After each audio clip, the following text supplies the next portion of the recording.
All right, hello everybody. Let me grab a hat so I can wear the mic on my hat. It seems to work better. Seems to work really good when I put the mic up on my hat. Hello everybody. All right, so let's give this a second to get started. I gotta put the TV on so I can see the chat. So I can't see it on the phone screen. It's just too small.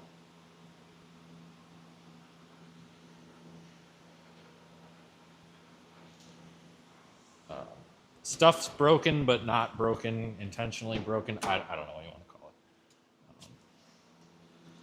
it. Today should be a little bit more of a fun live stream, though. I've got some stuff. No, I don't want Netflix. I got some stuff to install on this. But now I'm kind of wondering if it's going to fit or not, and I might have to go to a different plan here. So let me pull up my own stream on the TV here so I can see what the hell we're doing. And I get hit with an ad. That's just stupid. Okay, so there goes that. God damn it. So there's a couple of things we got to do, and I can't skip this ad for 33 seconds. Are you kidding me? Okay, now it says 5. This is so dumb. Like, it's my own channel. I got to get signed in on this TV.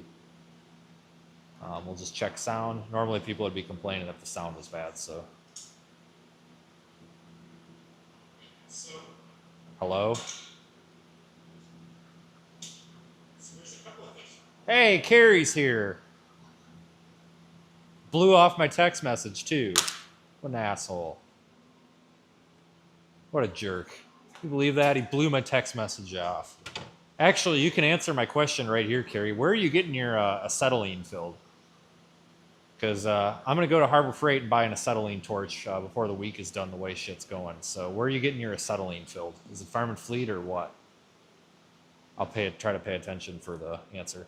But there's a couple of things going on. Number one, I'm leaking coolant somewhere, and it's not serious. Triangle truck on FF. Oh, really? Okay.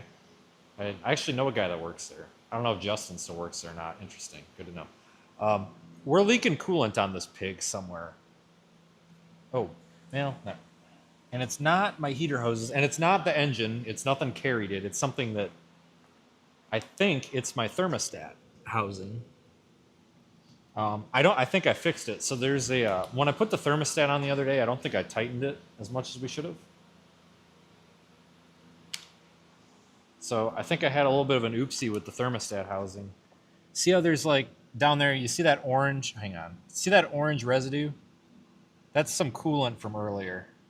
And right there, the thermostat housing.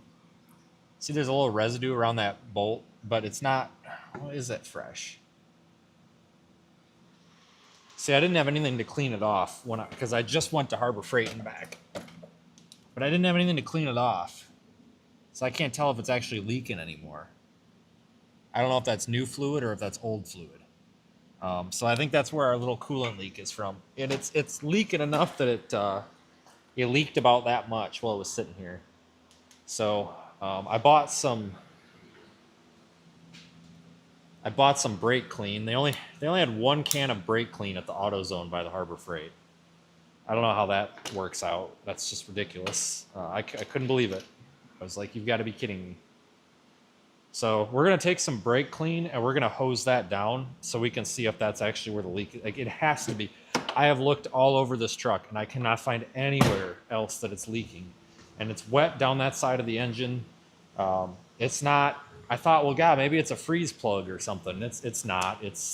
I'm pretty sure it's that. The block is dry. Manifolds are dry. Everything's dry. It's just I think I did a crappy job doing that thermostat, and I wonder if I tore up that O-ring a little bit because it seems like it's leaking out of that thermostat housing, and it wasn't leaking at all until we did the thermostat. So it just makes me think, it's got to be that damn thermostat. I don't know what else it would be. So we're going to hose it down with brake clean real good. Probably get high off of it. Hope not. This stuff's nasty.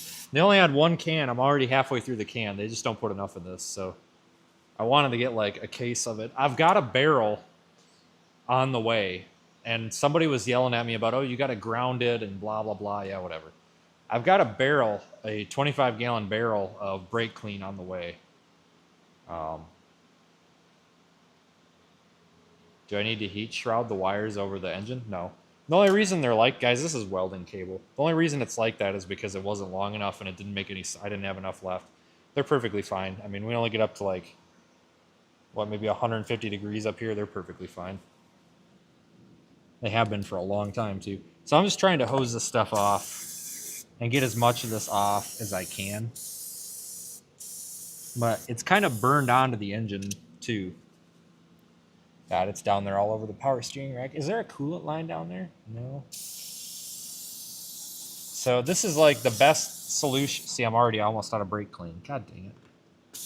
Like the best thing you can do with any sort of leak is just hose it down and brake clean. So I'm just kind of hose. I got a little bit of oil, probably from just oil changes or whatever there. Just hose it down with brake clean. Oh, it's hitting the exhaust manifolds and just steaming off of there and giving me a... God, that sucks. So you can't tell where your leak is when everything's covered in your whatever fluid is leaking. You know what I'm saying? So you get it real nice and clean, and then you go back in there in a day or two, and then if you can actually tell where your leak's coming from. So it's possible it might not even come back, because I think that it's thermostat housing. I tightened it up a little bit. Oh, you know what? It might be that thermostat housing hose right there. Hang on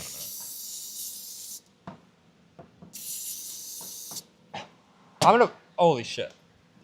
I'm going to put brake clean on the damn Amazon list because I'm serious. I go through so much brake parts cleaner. Jesus Christ. It's a hell of a commodity around here. Oh, Jesus. God dang. It's like evaporating off that engine. I think it's this little coolant tube, that little tiny pipe, like that expansion pipe thing that goes across the top. Is it leaking right now? Shoot, do I got a cracked thermostat housing? Did it just come back? I think I got a cracked thermostat housing. Did they sell me a dud? Oh, shoot, guys. I wonder if they sold me a dud thermostat housing because there's a little puddle of coolant that just came back. Maybe I missed it. Let me watch that for a second because that would make sense. But it might also be dripping out of, there's this little, like I said, a little like this hose. Yep, that's where it's coming from right there. I think it's a bad thermostat housing. Holy shit, I need air. Oh, Jesus Christ.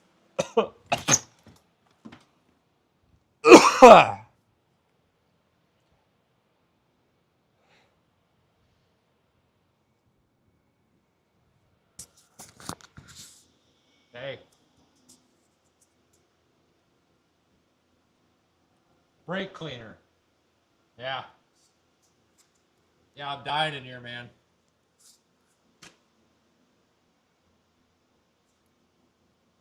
Yeah. See ya.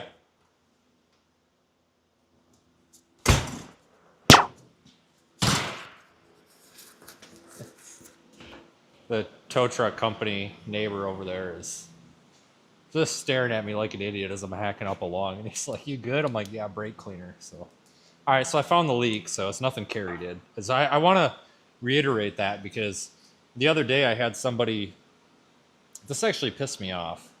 I noticed somebody, it was the Facebook comments. Somebody left a really nasty comment saying that my mechanic's an idiot and all this because remember when we were doing the thermostat? Basically saying he's an idiot and this guy should have looked at that.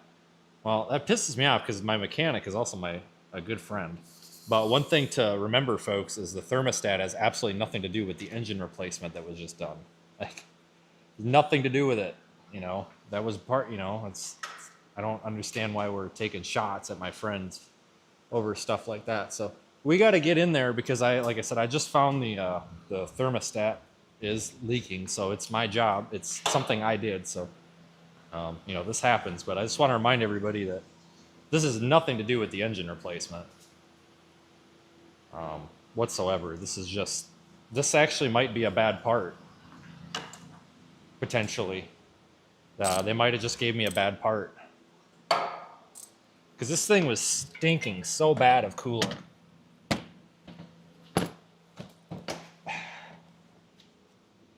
I don't know, because it is a plastic housing, so again, not a huge deal. I mean, but this is the kind of stuff where if you can't work on your own car, I mean, this could be a couple $100 you're spending right here. You know, an hour of diagnosis, a test drive, you know, a couple $100 down the drain.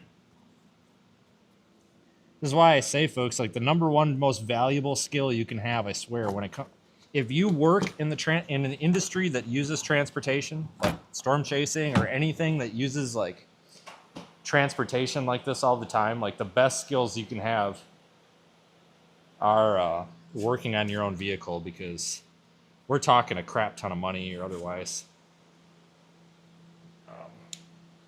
So I'll show you guys. It's this right here, this plastic therm. See there, it's starting to weep. This hose is wet. And it's starting to weep, and it's running down there. And no matter how fast, see, I spray that off, it's going to evaporate, obviously. But you'll see it drip in a minute. But it's either leaking from that spring clamp, or there's actually a problem in there. So, come to think about it, we probably should not. Oh, hold on, let's try to not burn my hand. We're gonna let that pressure bleed off, because otherwise that's probably gonna just shoot out of there like a geyser. God, all you guys in the chat, nobody was like, "Hey, stupid, depressurize it." So we're gonna take this off. I think we're actually gonna table this for a minute and let this cool off. The coolant is like 200 degrees.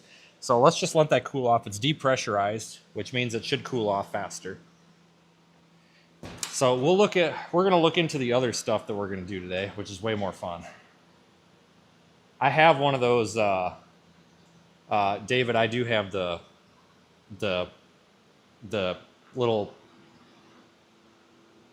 can that you put the compressed air in. I got a 25-gallon drum of brake cleaner coming, and everybody was like, "Oh, that's a fire hazard." Yeah, you know, so is parking my 30 gallons of gasoline in my, you know. So it's like, whatever. But no, I do have it in bulk, because this was $4.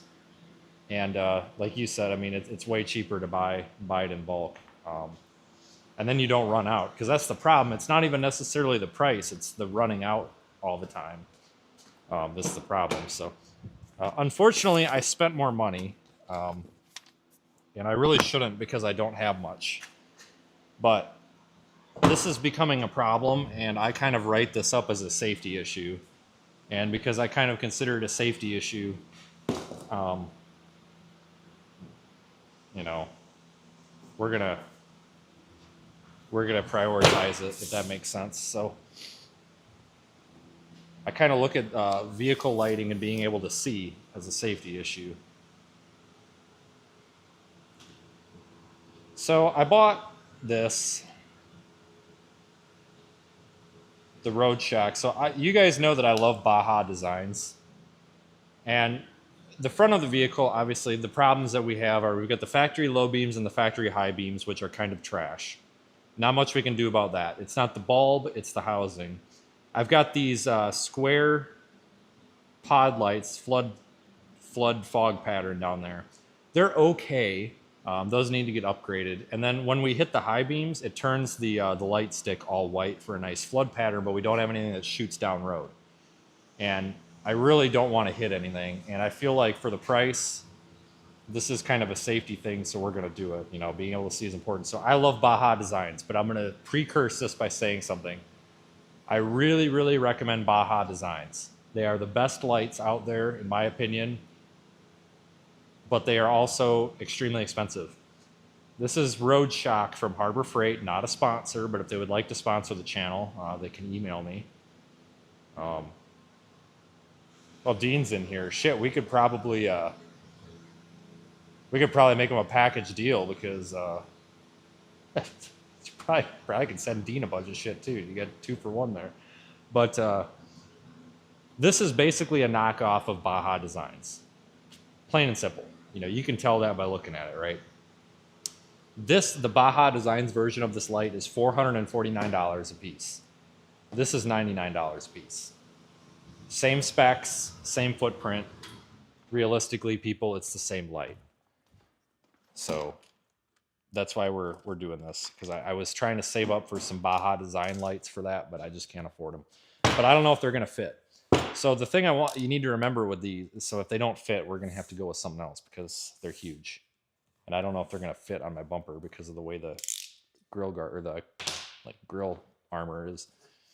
But the thing to remember about these are not flood, these are spot, because I have a lot of floodlight on the front of that. You know, we've got 120 degree wide optics with those Phoenix lights up there. So those are nice and wide. I don't have anything that shoots down range, and this is what this will do, because this is a spot pattern, not a flood pattern. And they even come with amber lens covers, which is cool. This looks like a really, really nice product, honestly. I'm not quite sure how you open this. Just come out. Okay. So they've got a cover on it for some reason. Some people like to cover their off-road lights when they're not in use. I don't know. So this is the size of it. I mean, it's a behemoth. Where's the bracket? Because we need to see if, I don't know if this is going to fit on my truck. We might have to go with like a light bar. But where is the bracket? Oh, there it is. I was looking for something smaller, but use this giant bracket. Because I just can't afford the damn Baja Design lights. Well, I mean, because here's the thing, like, I mean, I probably, like, I could spend the money on them, but that would be very, very irresponsible thing to do for my personal self. That would be a stupid idea. So let me just hand thread these in, because we just need to size this up. I don't even know if it's going to fit. I really don't.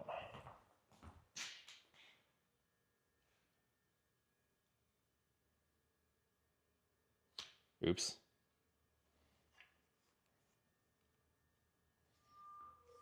So I'm a little, yeah, it's not going to fit. That is not fitting. God damn it. Well, this really sucks ass. I mean, unless you... That would look ridiculous. Well, this sucks.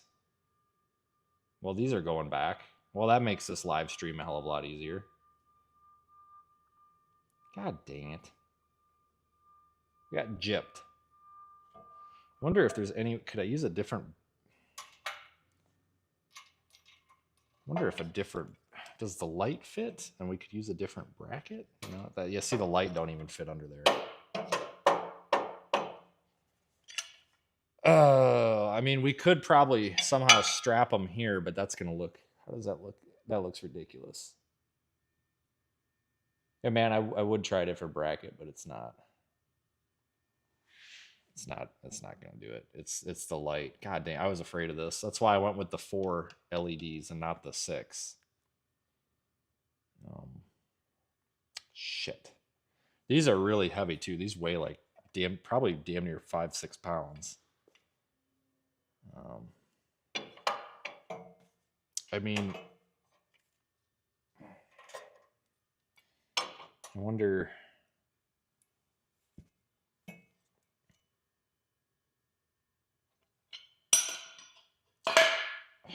if we go get a piece of plate steel at Farm and Fleet.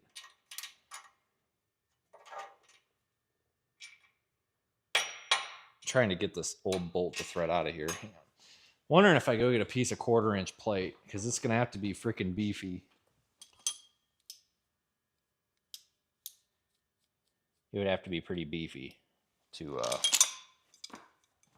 because of the vibrations. I mean, you can't use just a little strip of metal. We need some actual like 1/4-inch plate.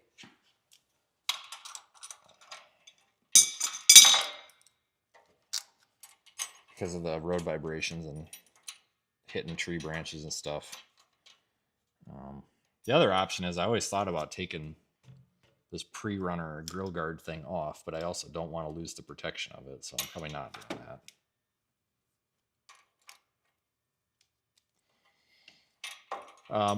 We might go with a light bar, because here's the thing: we can basically sit here and rig it a million different ways to Sunday to make it fit, or we could just go get the right light for the application. You know what I'm saying? And that's probably what we're going to do. We'll probably go and get a light bar, a quality light bar. I don't know about the RoadShock light bars. I don't know if they're any good or not. I got to do some research. Otherwise, aux beam light bar or something. But we could put a bar here. Because even if we use those tube clamps, you're going to have this thing hung so damn far off of the, it'll be out here. It'll look really stupid. I wish these brackets were angled a little bit. But it's just not quite going to work. How many people are in the chat telling me how to do that? No, nobody so far. Usually by now there's a bunch of people who are like, you're an idiot, you're doing it wrong. Doing pretty good then today.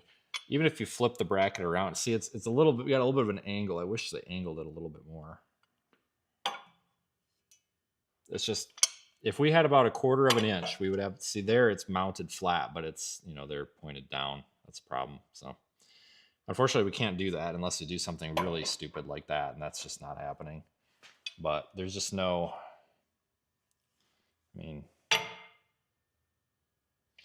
that would confuse the light pattern on them, because there's a directional pattern on these. So I don't really have anywhere, because even if you go up here on the that part, you're blocking your high beams, and if you go behind the rail, you block 2 of your LEDs, which is really a pisser. That sucks. And there's just nowhere to. Other option would be to put some spacers on this actual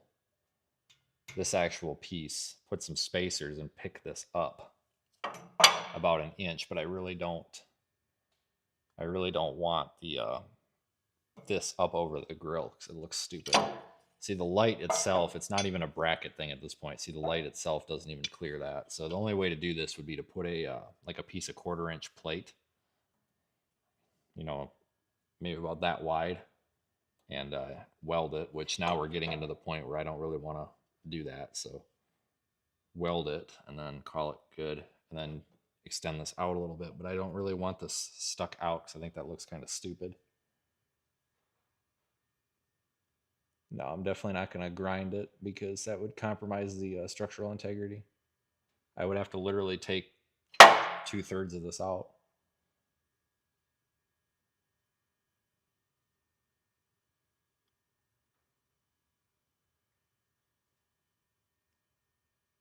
Just watching the preview. Yeah, God dang it. So we probably need to get a light bar for that instead of that. But I need to get one, and I might have to go online to find one. I need to get one that is a spot pattern. I do not want any more flood on the front of this truck, because this is plenty flood. We would be able to do up to a 32. Let's see, what's our spacing? So we're 36. 32 is a common size. So we could get like a 32-inch bar, and as long as it wasn't any taller than 5 1/4 inches, we'd be fine.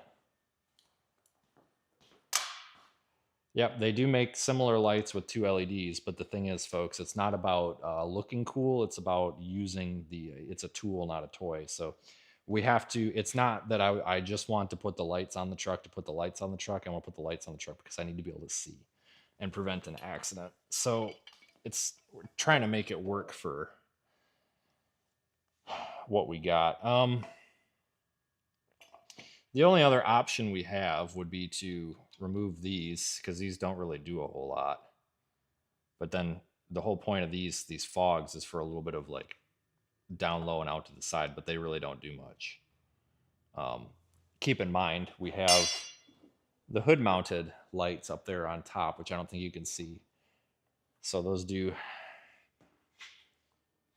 point down into the sides. We might actually be better off. I wonder how close we would be to fitting here. I mean, let me take a couple of crude measurements, because we could do that.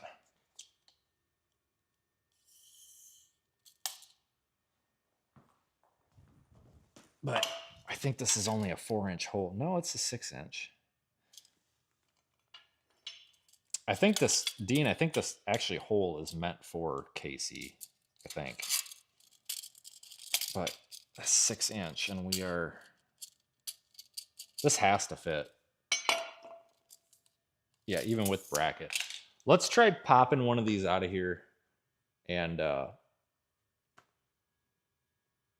see what we can do.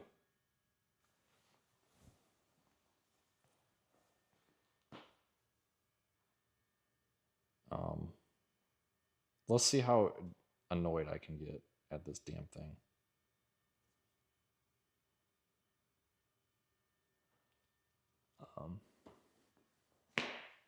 I don't even remember what the hell I got that on. So, and by the time we're done monkeying with that, it'll probably coolant should be lower. What is it? I'm guessing that's a 13. Probably not. You know what, guys? I don't even want to piss with it. We got an adjustable hammer right here. Why don't we just use it? I'm not walking over there to get a socket because I think once I break this loose, I don't think I got Loctite on it. I think I can just, yep. Once we get the tension off of the lock washer, there we go. See, I can adjust the mounting point under here, but it's just so tight. Like from the factory, they've got these things. I mean, this is a serious bumper. And I don't really want to, I think I have to partially disassemble the damn thing to do it too. We'll just let that hang. Because God, it would just work out real well if this would fit real nice in there, wouldn't it? Oh. Nope, not going to fit. You got to be shitting me, man. Well, if we mount the bracket. Hold on. The light fit. Well, hold on a minute here. Let me run these in. I think it's just getting caught on these. I don't think it's actually that the light doesn't fit. I think it's that my these studs are, the bolts are hitting. Let me run them in with the impact here. I'm trying to find the socket size that they are. For Christ's sakes. Probably a 10. Which means I need the 10 millimeter off of our project up here.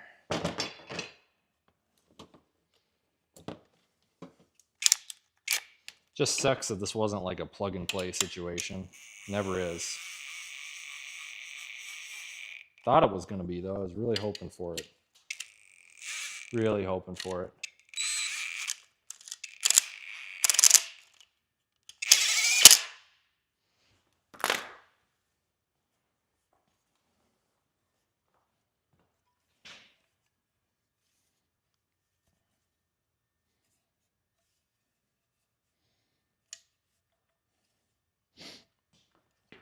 Something like that. I wonder if it fits now. I think I can get it to fit, yeah. So, I mean, obviously, we would adjust it. I just want to make sure.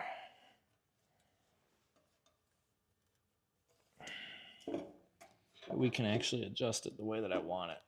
It's kind of looking like maybe not. I mean,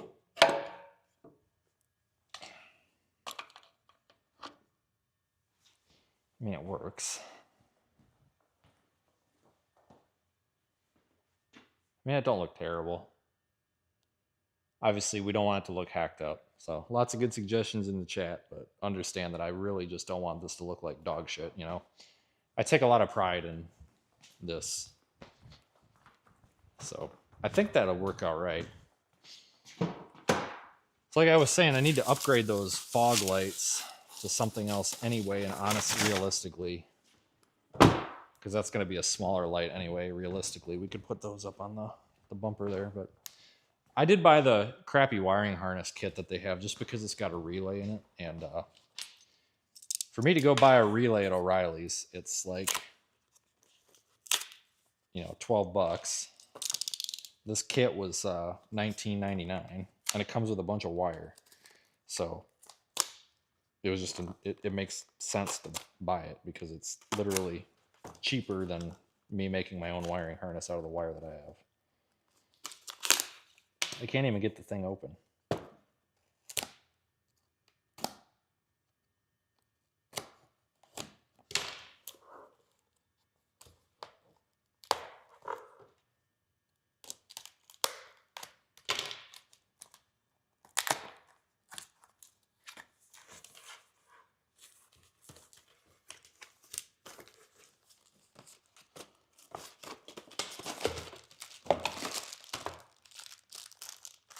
I'm just trying to grab this so we can look at what we got.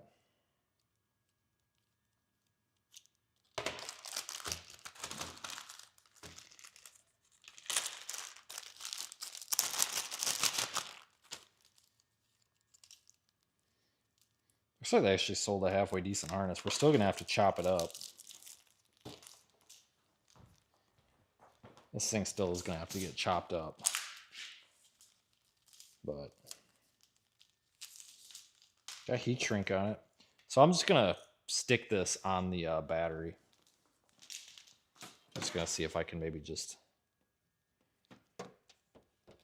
set it on there. Oh, I know I can fit it on one of the positive studs. Is there a ground? My relay's clicking, so it works. I was trying to like temporarily find somewhere to ground this. Just so we can, basically I want to see the output of the light.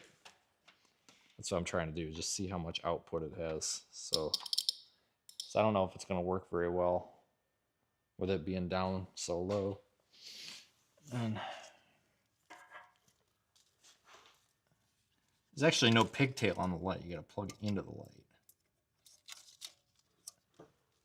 Apparently you need the one in the box.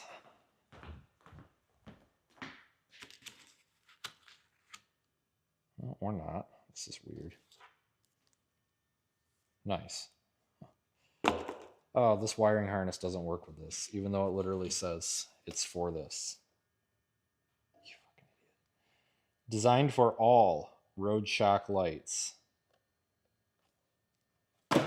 And it's not. It's not. It's just not. You got a 4-pin wiring harness and a 2-pin. This is so dumb. I swear to God, Harbor Freight. That's okay. We're still going to use the wiring, but I just need a different method of testing. I just need a random battery and some jumper leads. So, because we'll still, you know, it's still a deal because of their wiring, just for the wire and the relay. But it means we'll just have to chop it up and do some soldering and shit like that, which is fine. I just didn't want to have to do it, but here we are. I don't know which light or which wire goes to which.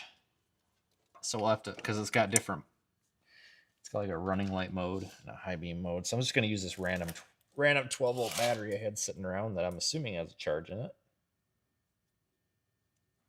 Hopefully.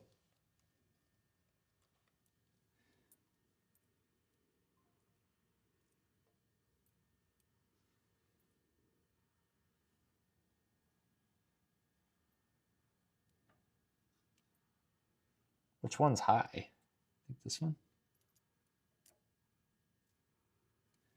That's orange, isn't it? That's just the running light, which looks really stupid. We're not using that. They want that sponsorship, probably. Yeah, this thing draws some juice, too. That puts out some heat. Holy smokes. I gotta look at the wiring, because I can't tell. I mean, it's bright either way. You know, I just can't tell which wire is which here. This is a 95 watt, or I'm sorry, that is a 121 watt high beam. How many amps is that at 12 volts? Anybody know? Let's see. Red is low beam, yellow is amber, white is high beam. Okay.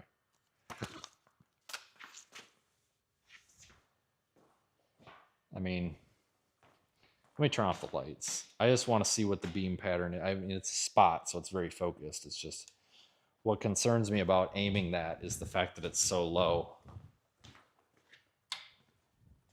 I mean, yeah, the beam pattern is very much spot. You can see like, this is a great way to see on the floor. which is what we want. But I don't know if I want it that low. Little like side shooters on it.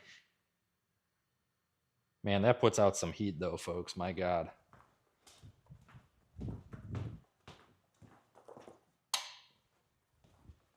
That's drawing some juice. 10.4 amps. Is it really? Holy shit. 10 amps. So that's 10 amps that's 10 amps of light. So that's 20 amps. So I mean, whatever is what it is. That's why you need a relay on this. So I'm telling you right now, if you don't, if you're running this just off like a 10 amps, fucker. Yeah, see, it got so hot it melted the test lead. Shit. I'll get canceled for that again too. Remember when I shot myself in the eye with the sparks the other day? A bunch of people sent a bunch of emails telling everyone how inappropriate that language was. I'm like, yeah, cry me a river, Sally.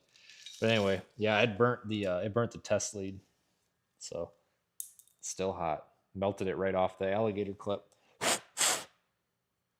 So that's hot. That's drawn. And I mean, that's only 18 gauge wire, but so I mean, I would expect that, I guess. But holy shit. Dang, that's bad. Okay, well, I think we'll probably go ahead and mount them here.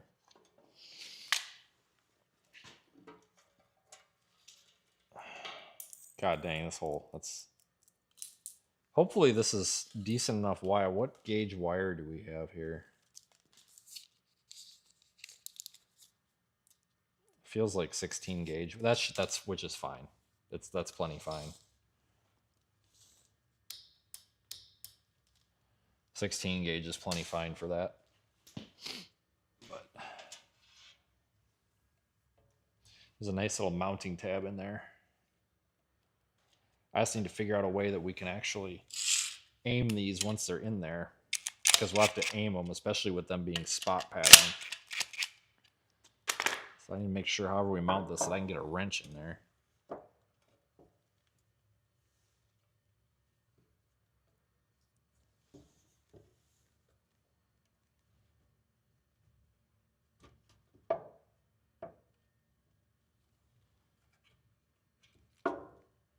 Oh, this might not work either, guys. You're kidding me. Yeah, I don't think this works either. Oh, this really sucks, man. Yeah, this ain't gonna work either because the bracket, I don't think, is gonna work. The way this bracket is. Oh, the only way to adjust that. Actually, I don't know how you adjust that. How do you adjust that? Oh, you gotta go in from that side. Good God. Yeah, this ain't gonna work either. That's why I didn't want to cut that relay harness up until we knew we would or wouldn't use it, you know?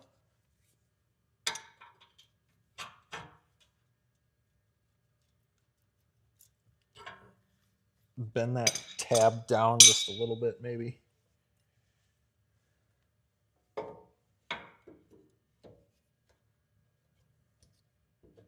Fits. Oh, it's close. Let me try bolting it up real loose. Real loose here. Just see what it's like. Of course, they give you these giant nylon lock washers and stuff, which is great. Don't get me wrong, but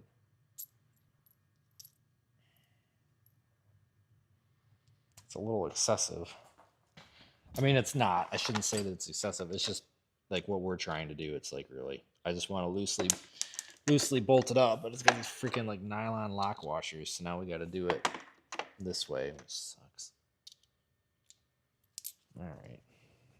I think we got the tools. Oh, God.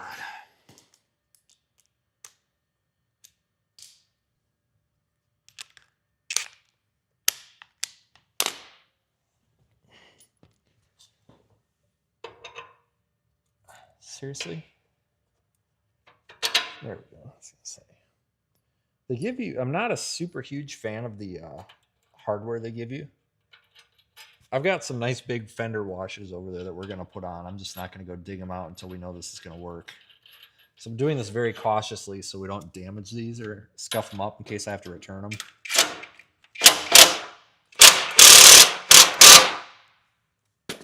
So, like I said, the key here is being able to manipulate them to aim them.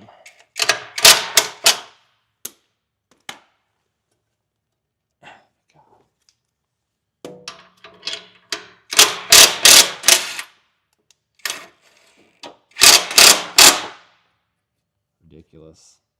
I hate those nylon washers with a passion. Or nuts.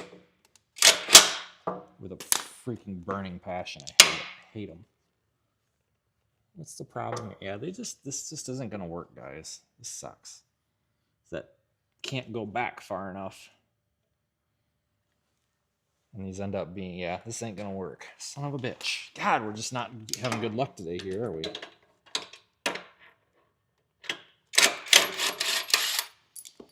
I'll try a few more things, but we might just not. We might just cut our losses and say we're not going to do it this way. It's just not, it's not working out. You can only do what you got to work with, you know. Lots of good folks commenting, oh, you know, modify this, modify that. You know, I'd love to, but this is 1/4-inch plate. This bumper's made out of 1/4-inch plate. You don't just, you don't just take a Dremel and grind a spot out. It doesn't work that way.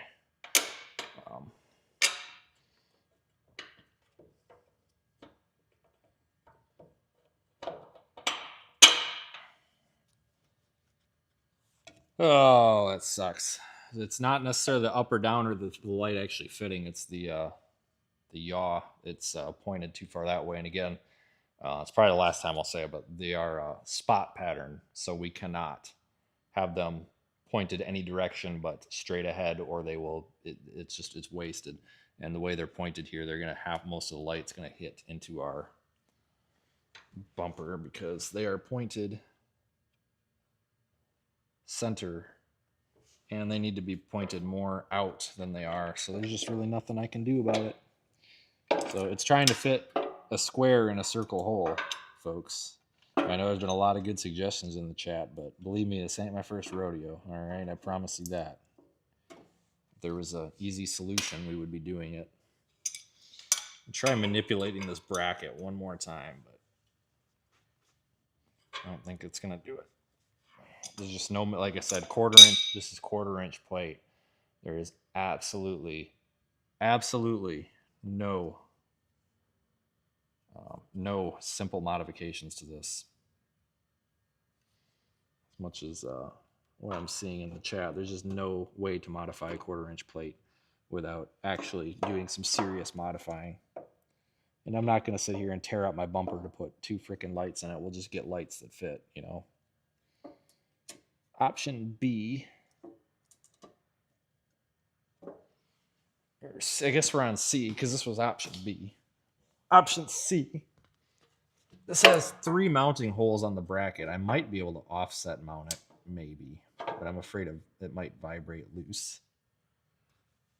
So I'm not really keen on that. Where did I put the? There it is. But I'll entertain the thought for a moment here.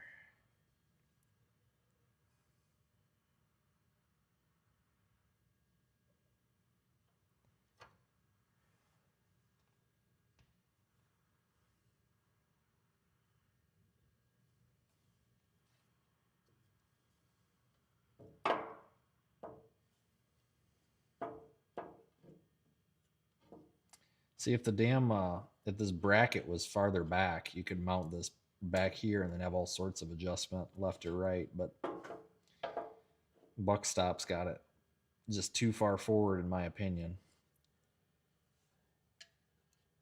Oh, hold on a minute.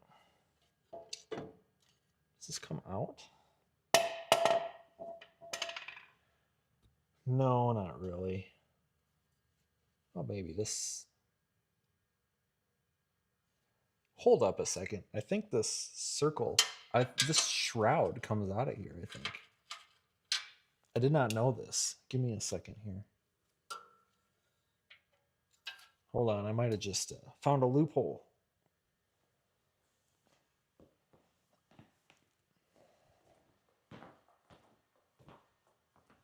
I think, see, and I didn't know this, but I think the shroud comes out of here. Here's the key. But I didn't know that shroud unbolted. Yeah, you can't mount these sideways. You can't mount them any way than this way because the beam pattern won't be right. You got to do it right, unfortunately. You got to do a good job with this. No hack jobs. Not on this truck. Truck's too nice to hack up. Let me try loud noises. Oh, that's a lot of freaking crusty shit from God knows what state. Oh, wow, that just broke the... Nice. That broke the stud off.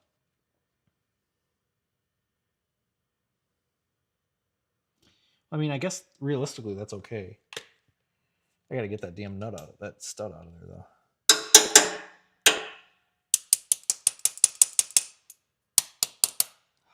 Christ. Maybe that was a 10 millimeter. Oh, that's nice. See this camera. This shield comes out of there, and that shield is what's preventing the light from sitting where the light needs to sit. So my thought process is if we pull that out of there, then this will sit anywhere that we want it to sit. So here goes nothing. I need to tack a new stud on there. Hopefully this works because I think all these studs are going to break, which is okay. Well, no, I can't. Nice. I can't get my tool in there. That's nice. So the only way to get your... God fucking damn it. Why did they do that? The only way to get your tool in here and pull these out is... That's real fucking dumb. I wonder if I could get that with a U-joint. The only way to get that tool on that stud currently appears to be by removing the bolts that hold the brush guard in, and those bolts, I'm not doing it. Trust me, this is some heavy duty shit. And to get at them, the winch has to come out, and it's a 12,000 pound winch that weighs like 120 pounds. And I'm just not looking to do that right now. But I'm going to try it with the U-joint, see if I can sneak in there. Probably not, but I'll try it. All right, here goes nothing.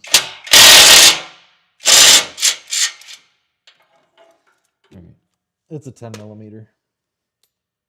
I think I whacked a little bit of the surface rust off. Now it's a 10 millimeter.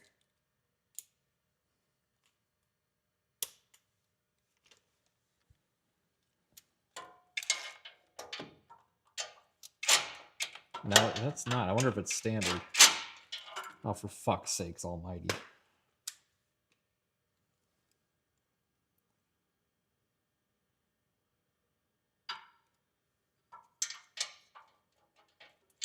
Oh, how much? Well, this is an American-made product. How much you want to bet it's a 3/8? I bet you it's a... Well, maybe not. Is 11 millimeter really not fit? It sure doesn't. Just wants to strip it. Let me try a 3/8. I mean, if the 10 millimeter won't even go on it, I wouldn't think the 3/8 would, but I'm just wondering here, maybe it's user error, maybe I can pound it on there. So I'm okay with pounding a socket on, but I want to pound the right size on. That's not happening. It has to be a 10. So 3/8 is just a hair smaller than a 10. But the 10 don't fit it. That is a 10, right? That's a 10. This is an 11. It's an 11. What the frick is it? Probably just got a little bit of rust and crust on it that's making it not that size, but here's what it is, whatever. Let me try this one more time. Maybe I didn't have it on like I thought I did, but I'm pretty sure I did.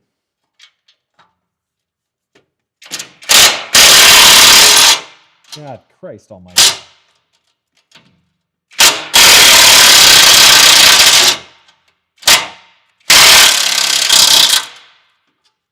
I think my impact's dying.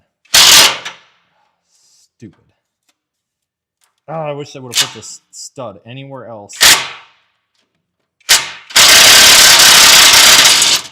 Yeah, this ain't happening, folks. I'm sorry. This fucking battery's dead, so we got to do something else.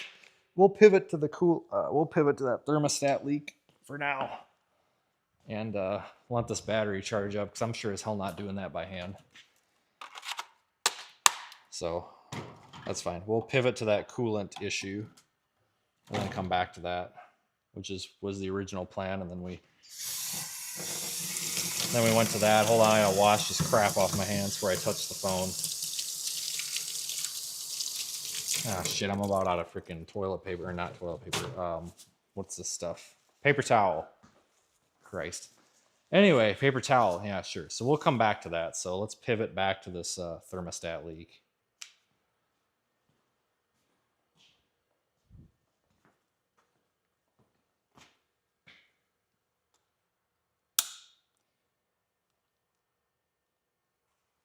Okay.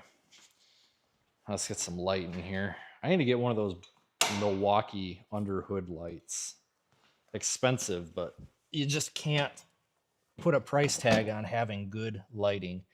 Yeah, it's leaking from that damn fitting, just like I was saying for sure. So I don't know what the coolant. Ow, god damn it! I don't know what the coolant temperature is right now, but I'm sure it's ridiculous. Oh, let me grab a pliers or a side cutters. Hold on here. Trying to get the chat to go back live. So I'm just pulling up with the YouTube app on the stream or on the TV, which is great, but I'm not signed in to my YouTube account, so it keeps putting ads on it. All right, so we're totally going to use this as a pair of pliers. Trust me, it'll be fine. I've done stupider shit. It'll be all right. And we're going to use this pair of vice grips to pinch off this hose because I don't want to take a shower in this stuff. It still feels hot in here. I'm going to use my glove. Actually, I'll just use this paper towel so I don't chew through the hose with the vice grip. Not that it really matters. This is an old hose. I think it was going to go to shit by now. It would have went to shit, but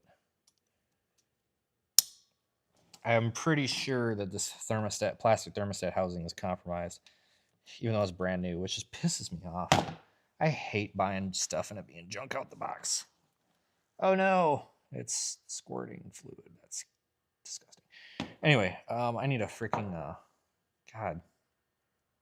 That thing just see. That's what I told you guys. I told you it was gonna piss out of there. That's annoying. I got the damn system open too. Oh, I should probably put a drain bucket under that, shouldn't I? Is that still pissing out of there? That's still. Jesus Christ. I'll put a drain bucket under there because the inevitable is probably going to happen, which is that makes a hell of a mess on my floor. I hate having the shop being a mess too. It hasn't leaked. It hasn't made it to the ground yet. Oh, is that it? There it's. Oh shit! I can't get it. There we go. I got it under there. I found where it was leaking. It's actually leaking off the bell housing of the transmission. It must be leaking down through the engine valley. So we're gonna sit there and let that piss coolant for a minute, I guess. I gotta find a flash. Where's my flashlight? I had that flashlight, guys. I swear. What do they do with it? You guys remember? Seriously, what do they? Does anybody know? There, oh, it's right here. All right. I want to inspect. God dang, how long is that gonna piss coolant? Like, the system's been open. It's probably all the pressure coming off that upper radiator hose. I'm just looking for cracks. Is it cracked? No.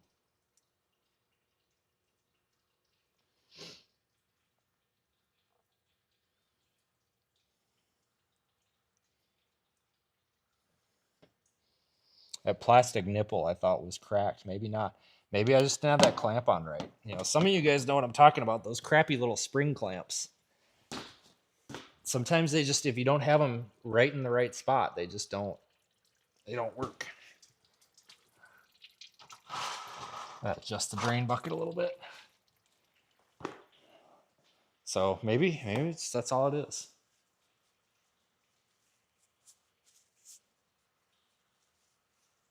I don't think I got a worm. Hold on, I might have one of them worm clamps around here. Do I? I do.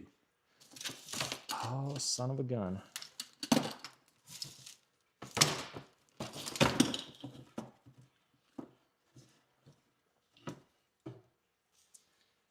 Oh, hang on a second, guys. I think I got one. God, I haven't looked at the chat in like 3 years. Sorry. I'll look at it in a second. For Christ's sakes. Hold on, I'm just over here trying to figure out what freaking size socket this piece of shit. All right, there we go. God, I hate doing this crap. I just want to like do something other than this with my iPhones. We're gonna put a worm clamp on it and send it. Because I'm just over this shit. I mean, seriously. Like, I'm sick of pissing with this. I was going to let that stop pissing coolant, and then we were going to look and see if we could see a hairline crack. That's what the, like, diagnostic part of this and the, like, good automotive technician in me is saying to do. But, I mean, let's be real here. You know what I'm going to do? We're going to put a worm clamp on it. And if it still leaks, then you know what we're going to do? We're going to condemn it, go back to O'Reilly's, buy another one, warranty it, and just slap another one on and say, see you later. You sold me a junk part, and call that good enough. That's what we're going to do. I mean, let's be real here. There's no reason for all this diagnostic shit. It's 3 bolts. And, yeah. All right, where did I put? Son of a bitch. Oh, there it is. Got a tiny little worm clamp here, so. If it still leaks after this, we're going to condemn it. And just say, because obviously, you know, at that point, it's not even worth our time diagnosing it. Just because we know where it's leaking. It's leaking right from this hose, right where it goes in. So either I didn't have the clamp on right, which is possible. The clamp is weak, also possible. Or that plastic thermostat housing is cracked. Remember when I dropped it? Yeah, that might be part of the reason, but shh, don't tell them. But I also don't want to over tighten this worm clamp, or you'll end up smashing that plastic, and then you'll have a hell of a leak. But look at that, yeah, we're good. So we'll just put that spring clamp down there for warranty retention purposes. I don't know, whatever.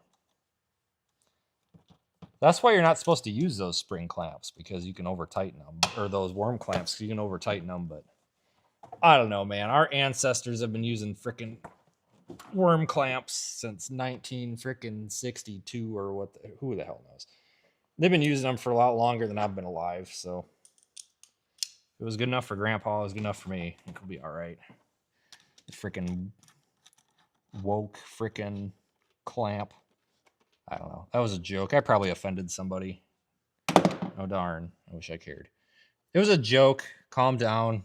It's gonna be okay. I know that guy that's always emailing shit about me is out there like, oh, he said woke. That was insulting toward people. Oh, no. God dang. I swear to God, people sometimes pick the dumbest crap that I say to be offended over. I say a lot of stuff that people probably could honestly, genuinely be offended over. And sometimes people pick the dumbest stuff. Like, you got to try a little harder, folks. We'll top off that coolant. Yeah, we'll top off that coolant. It's a little low. It didn't piss that much out. Oh, God, I'm so ready to be done with this. This was supposed to be easy, and now it's turning into a modifying bracketry, and I don't know what the hell's going on. Not happy. All right, a little bit of coolant. Don't spill, because this stuff's sticky and nasty. I spilled it.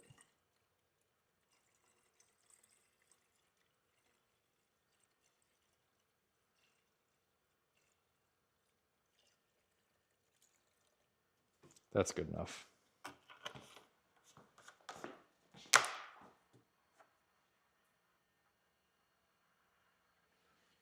So that's fine. We'll cap it.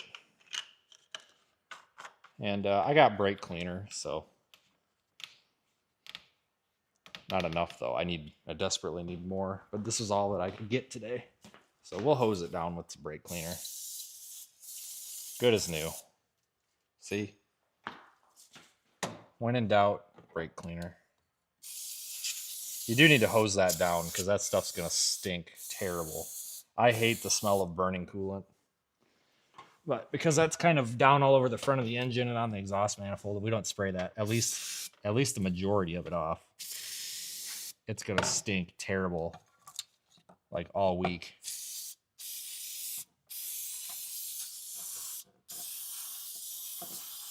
Oh God, that's strong. That's the good kind, not the EPA friendly shit, that's for sure. All right, we got it. It's good. It's fine. We got it.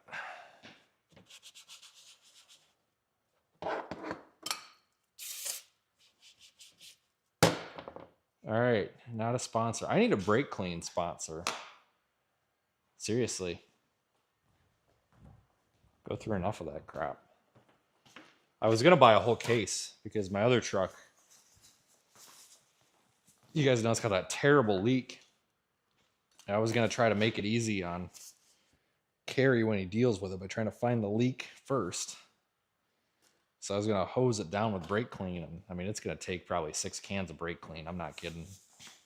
It's so bad. A bunch of brake clean and then a trip to the car wash and then some more brake clean.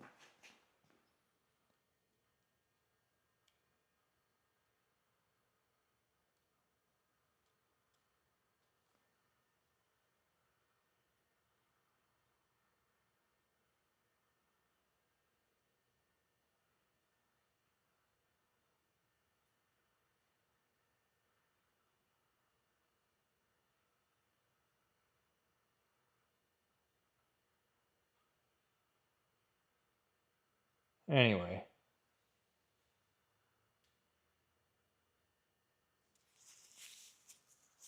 Oh, God. All right, now this freaking pain in the nuts. Anyway, if you're just joining, thanks for joining. The chat on my screen is... I can barely read it. I got to do something about that. I got to just plug in the laptop over there and use the laptop on HDMI, and then so I can zoom in on the checks. I just can't read that from here. I'm sorry. I got to figure out something better. All right, loud noises. Let me see if I can get pissed at this. If I start throwing shit, you know it didn't go well.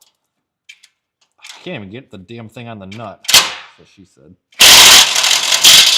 Oh, come on, you pisser. What the hell? Why aren't you... What is wrong here? Do you not fit on the nut? Oh, I think the nut is about to break. Oh, I think maybe I rounded the nut off. It might be a 10 millimeter now. I don't know. Hang on. Hold on. It seems like we're not... Like the 11 millimeter doesn't fit it. Something's not right here. Is my U-joint not? Is my U-joint getting kinked or what's going on here? It's like really at a stupid angle for this here. I don't like that they put this way back in there.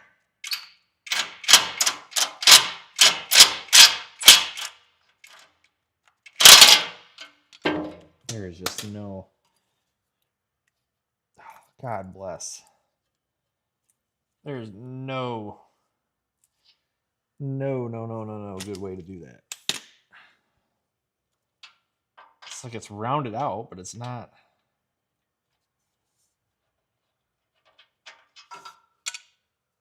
It's not a 10 millimeter now, is it? I wonder if I rounded it out so much that it's a 10 millimeter now. Wouldn't that be something?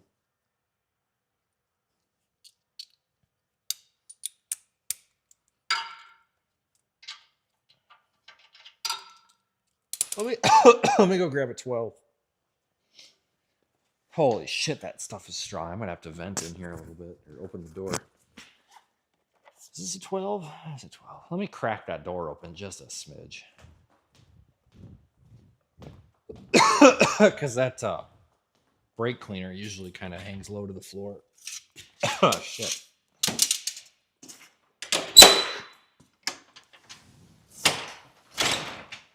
I just popped it open like a half an inch. That's plenty. And the wind's out of that way anyway. God damn. All right. So I got a mess going on under here. I think we've converted our. I think it might have started off as like a 12 millimeter. I think we turned it into an 11 millimeter, and now we've really stripped it and screwed it up. So I don't know what it is now. But we'll find out.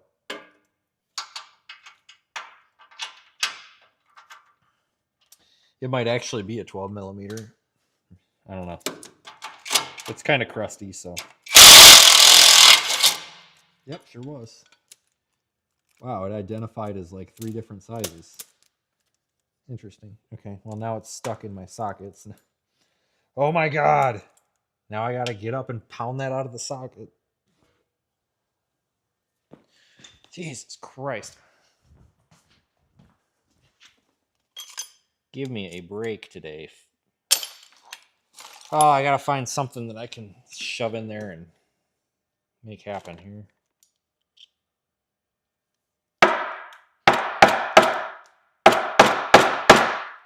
Really?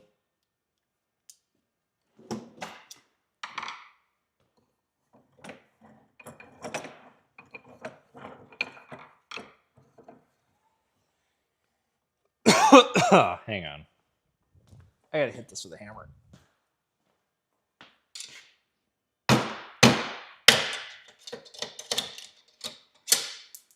Got it. All right. One more. Because I broke the other 2 off. So we should be able to just get these, or get this one.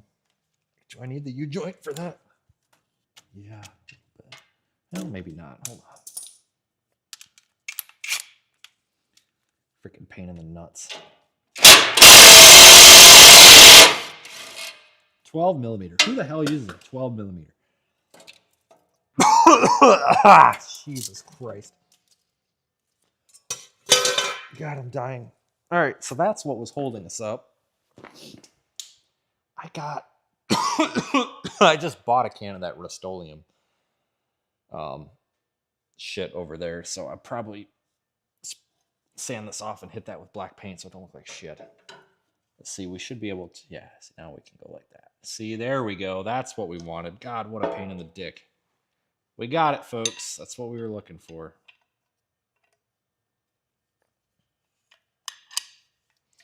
Let's loosely bolt that in there for now just to kind of hold its spot.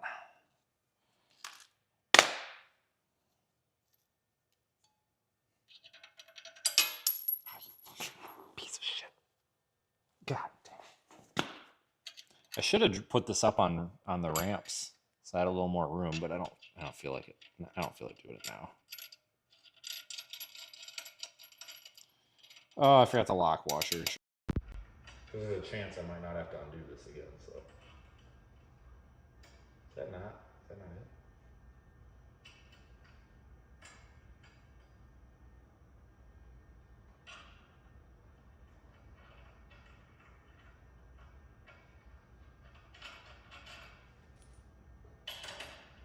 Some days, guys, I swear to God.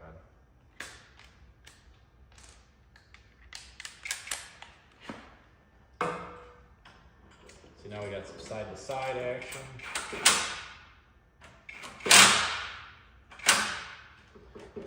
Now we can manipulate this however we want.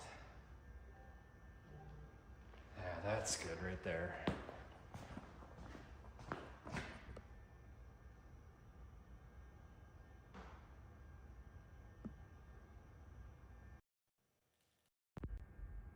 Yeah, I think the mic died is why.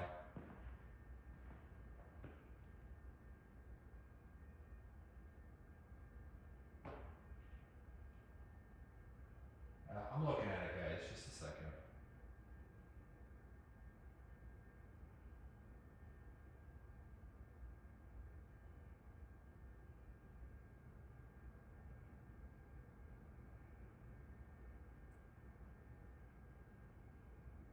Hold on.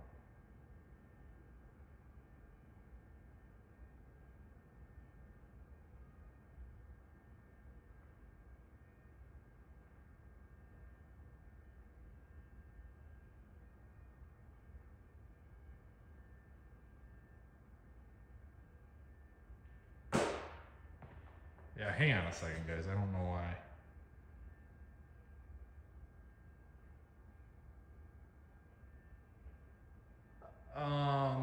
Hold on one second.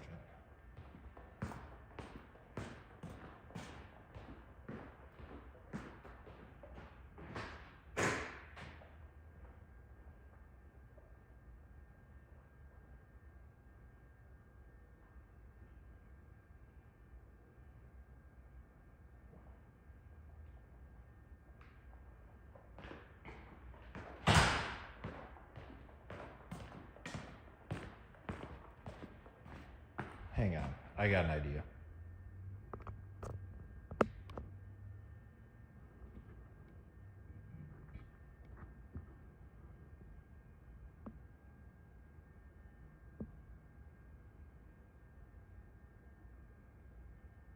I have an idea.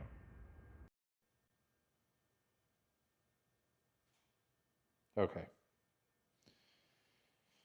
We'll try that. I wonder if I can hang that here. Okay, that'll work. We'll work with that. All right.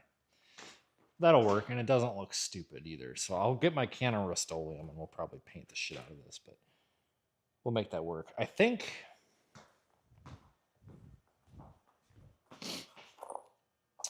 everything will work as intended.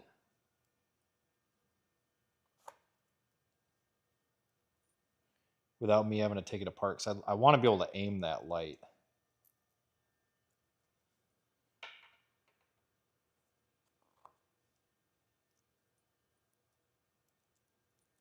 Without having to pull it apart, you know.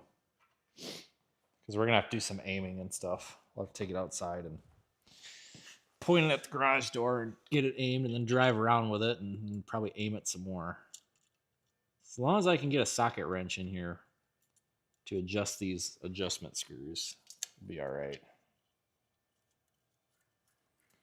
What is this, 10 millimeter? I don't know if I got a 1/4 inch drive 10 millimeter in here or not. I don't think I have one with me. Obviously I have one, but I don't think I have it with me, which sucks. Oh, I sure do. Right there it is. God dang it. Look at that. It's even got a little stubby 10 millimeter on it too. So we should be able to reach in there and yeah, I can work with that.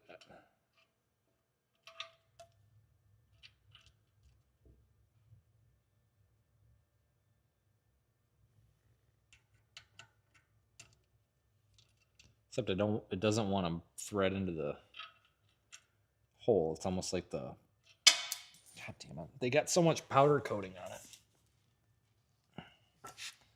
It's all the powder coating on the damn thing. You can't. It doesn't want to bite in there. I mean, it's not really like a fault or a flaw. It's just more of an observation and a fact. A lot of thick powder coating on here. Kind of got in the threads a little bit. It's not too bad.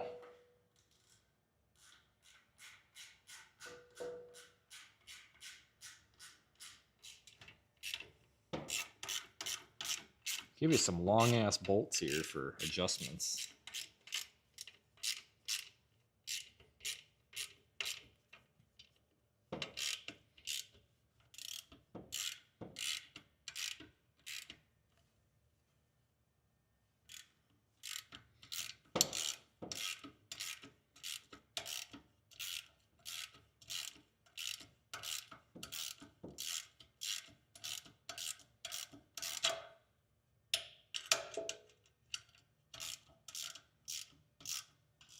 It will look better here, though, than up on the deck of the bumper, though, that's for sure.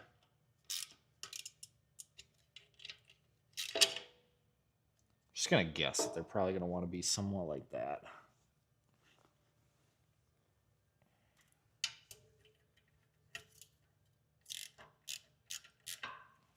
One more to go all the way in.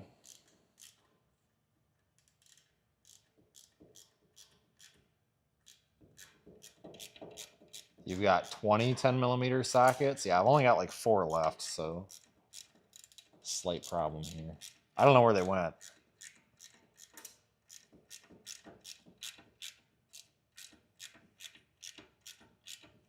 I don't even really use 10 millimeter for anything that much. It seems like it's kind of uncommon for everything that I seem to work on, so I don't know why. I don't know why the hell I keep coming up dry with them.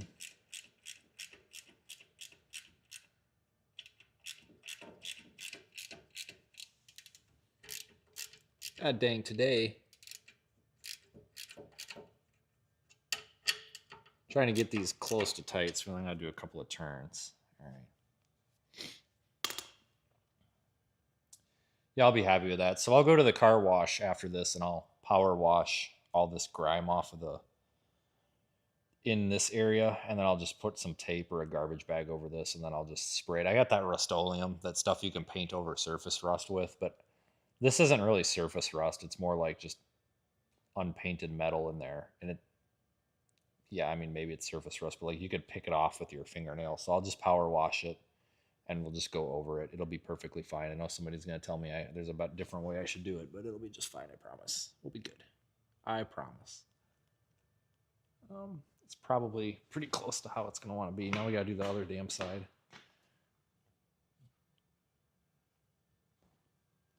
Yeah, I mean, it looks decent. I mean, you can only look so factory when you're shoving a giant light like that in the, 600-pound quarter-inch plate bumper, but I mean, did an okay job with doing so far. I got to think about how we're going to want to run this wiring too. I just want a break from dealing with that for a minute, but obviously, so we're going to use our relay. So we'll keep that up here by the battery somewhere. This kit has a switch on it. We don't need the switch because we're going to just hook it right into the high beams. So we'll just hook it right into the high beams. So we've got a couple of options. We could either just leave the switch on and just tape it up and just leave it, or we could go up here and yeah, we'll just cut it. We'll cut the switch, which is the trigger for the relay. We'll cut the 12 volts going to the switch, and then we'll run that to the high beam wire, which is already exposed up there. So that way they come on and off with the high beams. But then the relay has it so that it pulls the power directly from the battery, not from the high beam circuit, because it would melt the high beam circuit. Absolutely would melt the shit out of them. So we're going to need to run. I've got a Y cable. It came with this Y splitter. It runs to each one. So we'll have to, it's got nice waterproof Deutsch connectors on it, which is cool. So then that'll run to each light. A lot of extra cable. I thought about cutting it, but we'll just zip tie. There's no sense in cutting it because then you just have water intrusion problems potentially. We actually, you know what? We might actually have to cut it because I don't think I'm going to have enough to go across. Yeah, it's going to be close, guys, but we'll see. We'll see. I gotta stick my head under here and see. Hold on, let me shut that door. It's getting cold in here.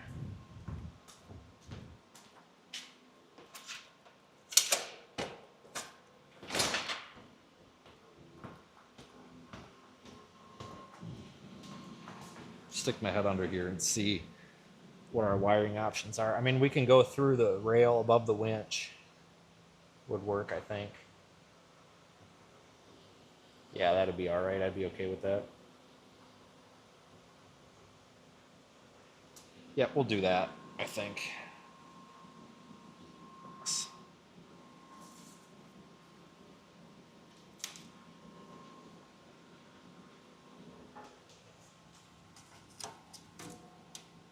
Oh, that's right. We got to cut. Son of a bitch. We got to cut the damn plug off because it's a different plug. Even though they say it works with all road shock lights, it does not. They need to update that. Maybe because I said that, maybe they'll see this and they'll update it. I don't know. Probably not.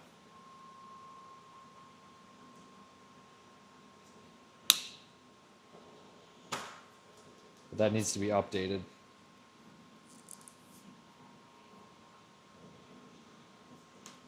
That's okay. We'll just splice it on because we only need 2 wires.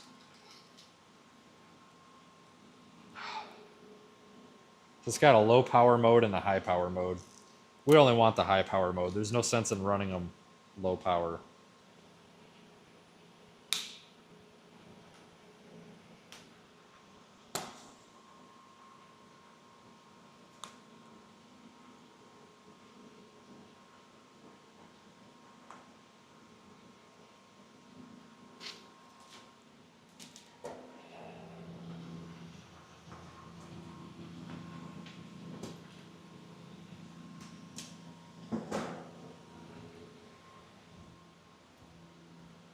God, this is turning into a couple of hour project when I thought this was going to be like a 30-minute thing.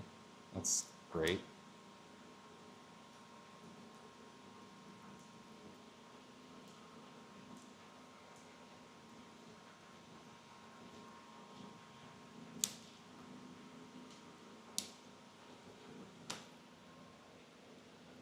I don't know where my wire stripper went, but we'll just do this. Be all right. This is 14 gauge, so yeah, we'll be good.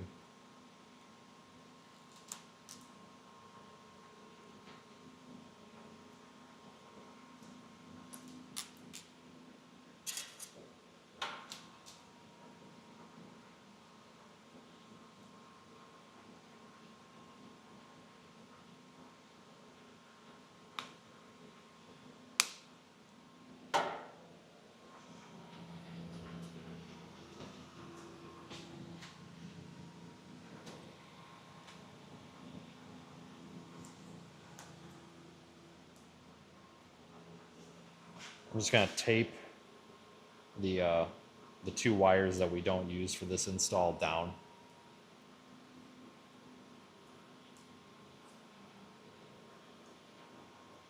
And tape those nice so we don't get water intrusion in them. We're gonna heat shrink this, but I don't have a big enough piece of heat shrink to go around all that. So we have to kind of cut corners somewhere. So we're just going to solder it with a crack torch. And let me find my heat shrink.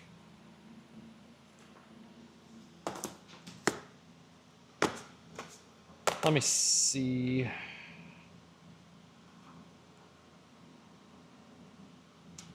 I'm running a little bit low on the heat shrink.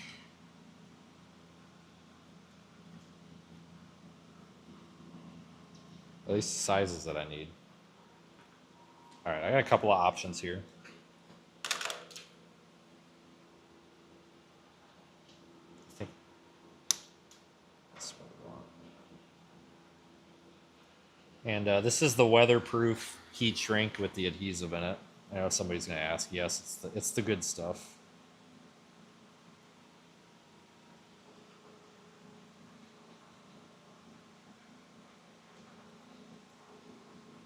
It's a nice weatherproof seal.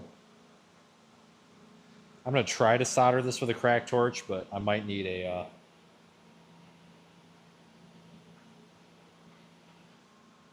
shit. This is going to be a real awkward way to do this, but we'll just try to not light my body on fire here. Because I don't know if I'm going to be able to get this hot enough without melting the wire or the heat shrink.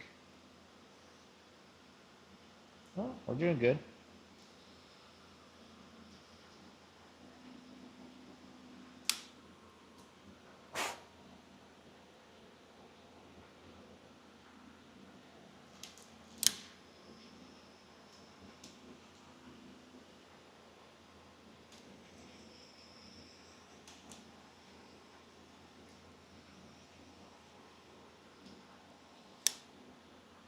All right, that actually worked out fairly well.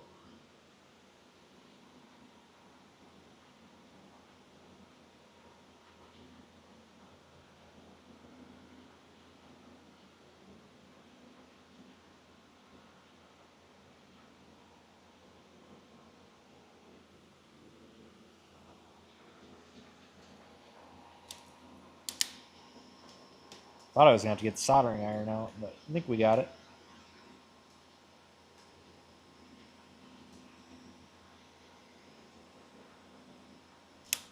It is a lost art to be able to solder 12-volt wires with a crack torch. I'm telling you. A lot of people don't do a good job with it. They just melt shit. It's a lost art, underappreciated skill. I'm telling you.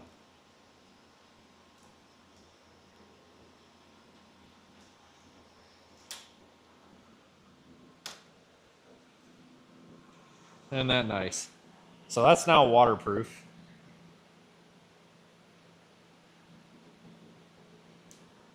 I'm just gonna tape the piss out of it. So electrical tape in and of itself isn't really good for waterproofing, but it is good for protecting. So we're just gonna protect that all with. I mean, I could have protected it with a bigger piece of heat shrink, but I don't have one big enough to go over that whole mess.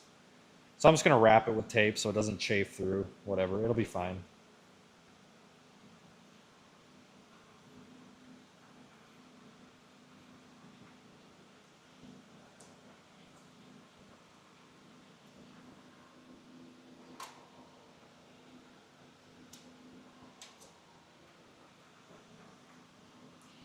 All right, that's one done. Now we gotta do the other side.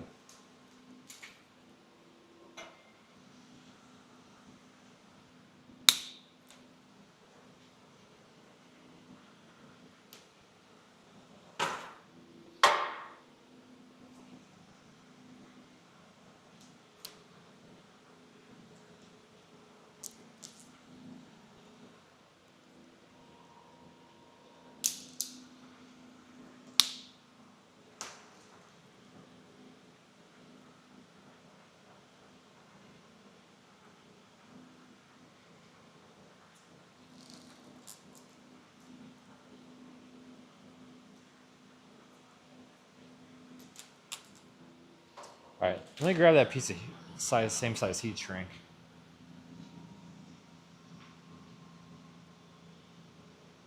Jason, I can't solder for shit with a soldering iron. I really can't. That's why I try to do it this way, because I just make a mess. I don't. I just have a hard time with it. I don't know why. I think it's because I don't have any patience. All right, I gotta hold on. I gotta unbox. I gotta unbox this other light real quick. God damn it, where is it? So I need to get the adapter out of it, or the pigtail, whatever.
Yeah, I don't know, guys. We're done with the external mics for a bit. I'm sorry. It is what it is.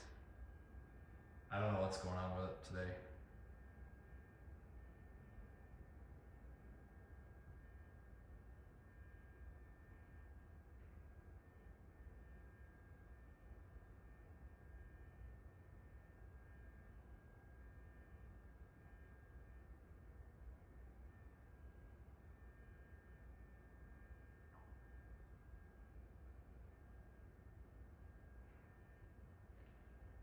I was looking for a piece of heat shrink. But I'm really starting to run out of the right size. I got one piece of the size that I want left, and then I'm kind of screwed.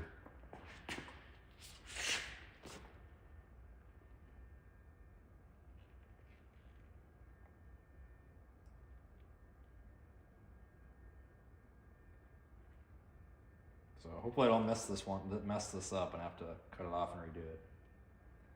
I didn't realize I was that low on heat shrink, but I am.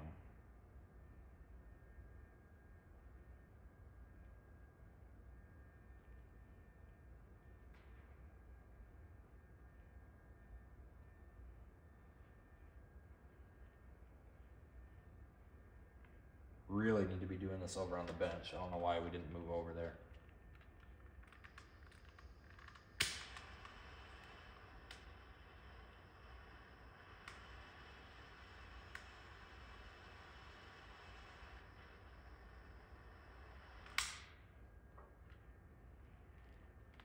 That's soldered? Yeah, that's soldered. All right. God, that took way too long. I don't know why.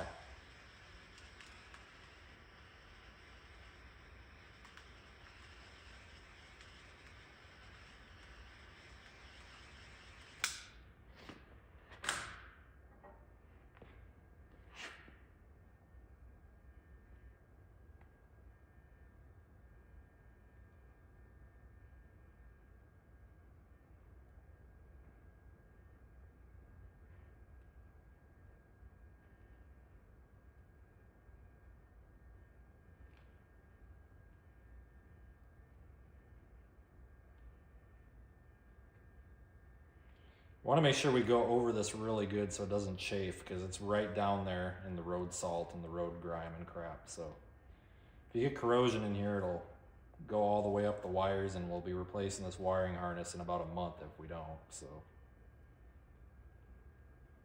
that's why I'm taping over the heat shrink, just in case the heat shrink starts to rub through or something.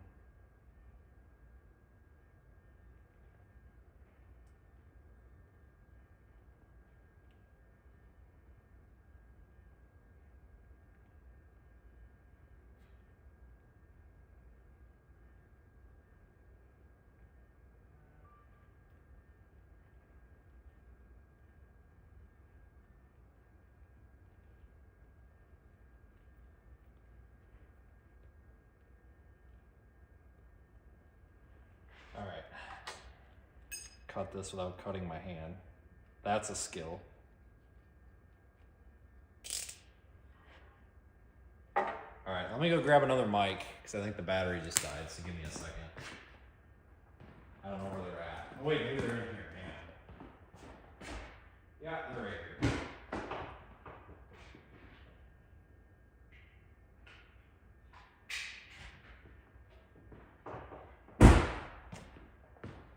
Okay. Give me a sec here. Let me switch it.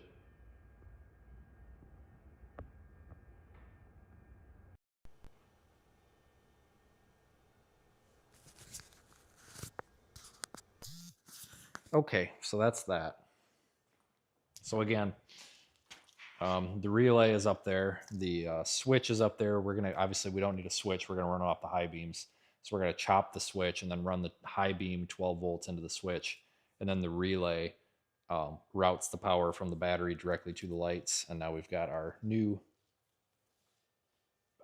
ends on the pigtails. And they should reach each, so we should be good. But we'll run that in a minute. I gotta go under here and fight with this stupid freaking thing, just like it did on the other side, and get really pissed at it.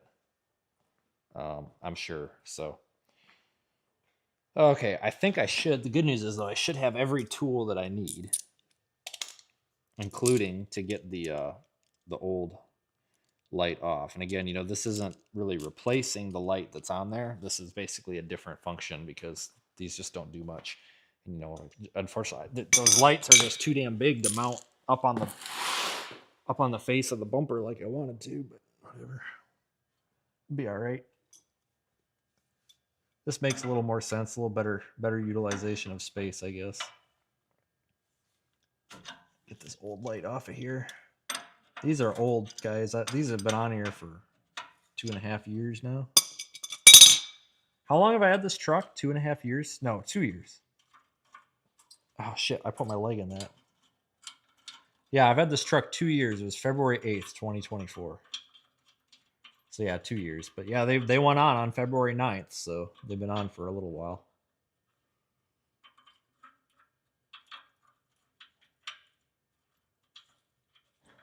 The 2 years I've had this truck, I've only driven it like 6 or 7 months. That's the crazy part.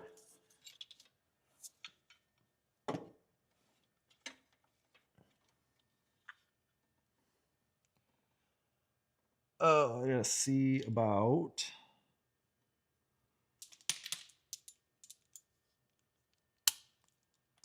getting that shroud off of there like we did on the other side. Loud noises. This is not good.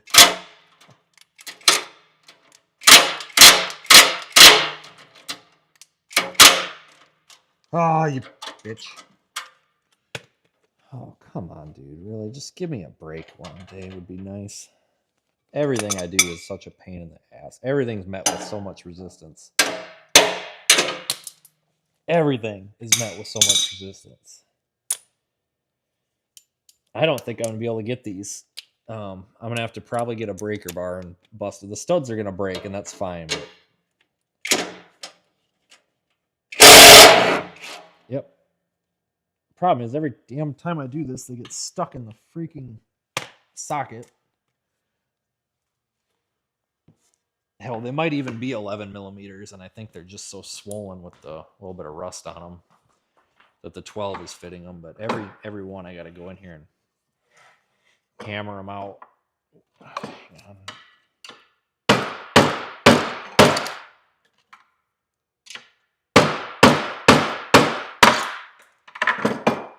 I'll probably have to do that. Maybe I should just grab a couple of extra 12 millimeter sockets and then get a nut stuck in all of them. That way I don't have to keep getting up and doing that.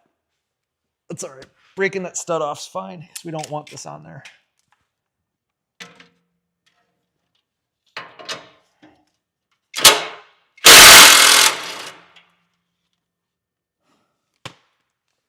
Yep. Here we go again. Jesus Christ. That's all right. At least we're getting it, That's what matters.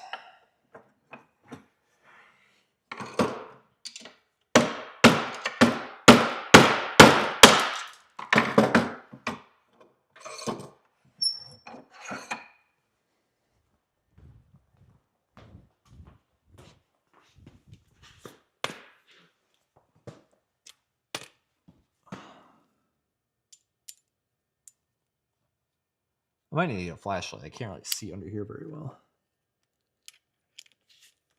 Not on this side. Other side was easier. Had more light. That one broke up? No. God damn it. Oh, I think the top one's broke off over here too. Perfect. Well, that's one less one I got to dick around with.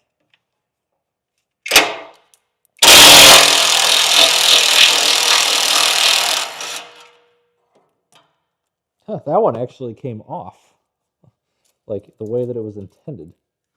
And now that thing is stuck on there. Oh, there it goes.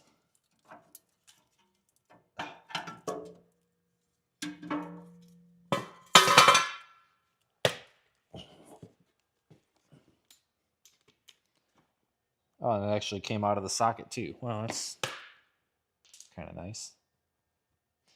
All right, how is that bracket? Because I need the brackets to be somewhat close.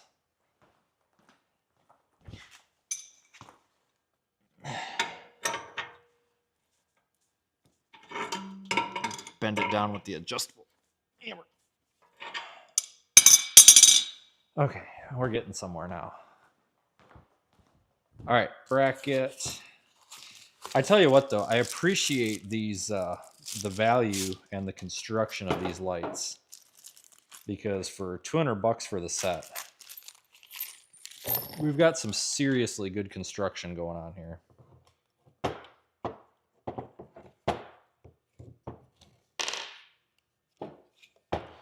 Like, really, really nice quality for what you're getting, for what you're paying for, anyway.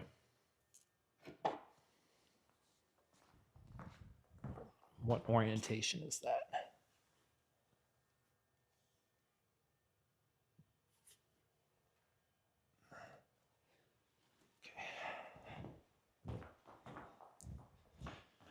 Okay. Nice heavy brackets. That those cheap shitty lights you get on Amazon, they ain't gonna do it. The vibrations kill them. They just don't last. If the light doesn't last, the bracket don't last. Something, you know. Good, solid brackets are as important, if not more important, than the actual light itself. And it's nice to have good, solid brackets right off the bat, where you don't have to modify them and make your own. That sure is nice.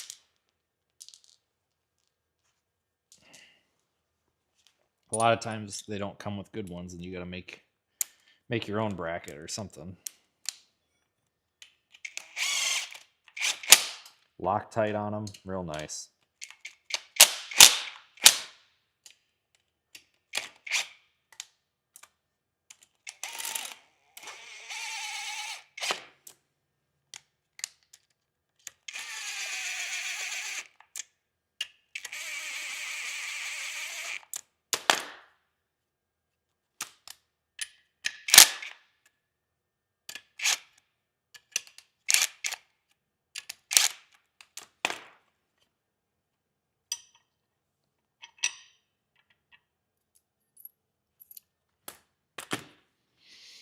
Okay.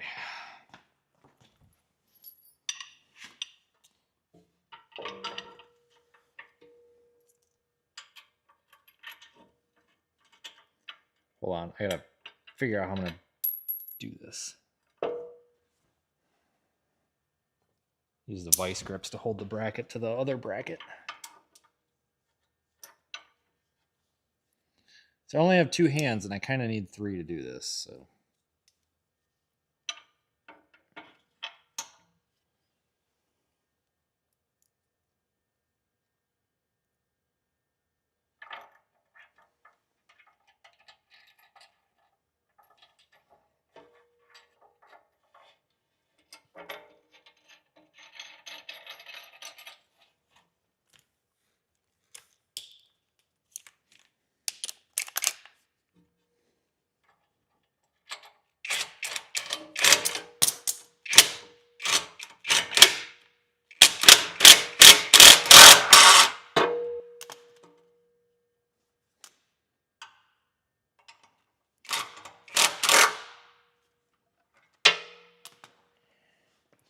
All right, I kind of eyeball them up.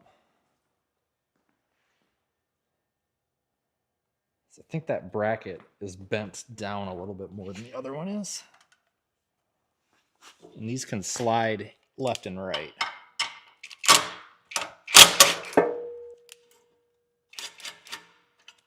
Is that how that one is? Is that one?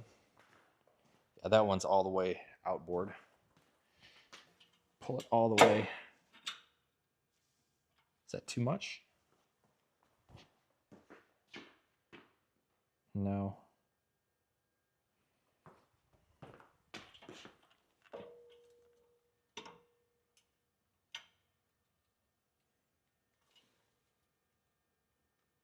However, that one does stick out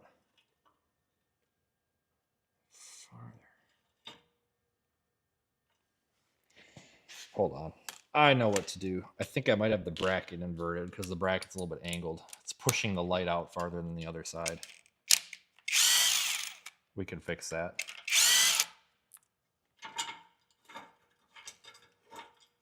So that other one is flush. And I think it's just the bracket's inverted. So if we rotate it 180 degrees and try to mount the light again.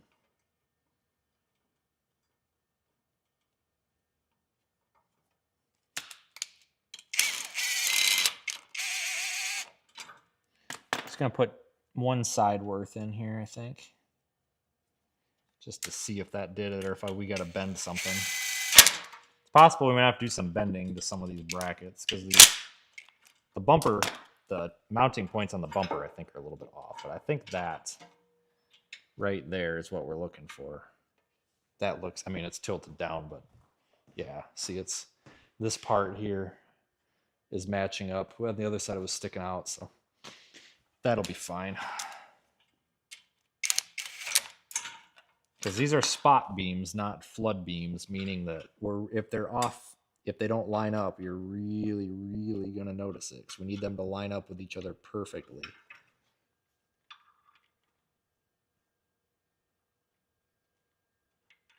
Oh, come on, why isn't this?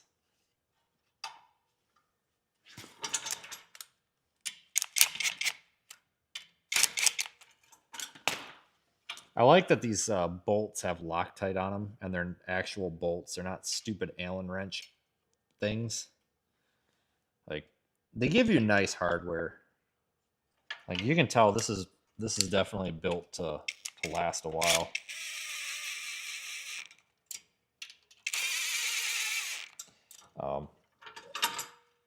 I would definitely say these are comparable so far in construction. In construction of the light, I would say that they're by far absolutely 100% comparable to the Baja Designs. What is it? LM4s. And I love the Baja Designs lights. I really do. But for the price, yikes.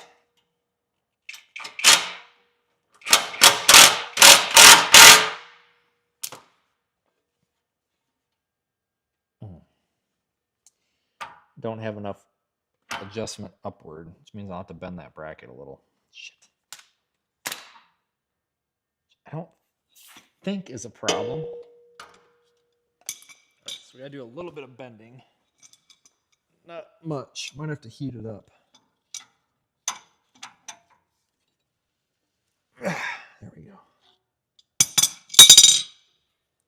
A little bit more. Because with that bracket inverted, you don't have as much up and down motion as you do on the other side to adjust. It's about as much as I want to bend it because I don't want to fatigue the metal and have a weak point. There's a lot of vibration. I mean, these lights are like 5 pounds a piece. You know, there's a lot on here on these, that's for sure.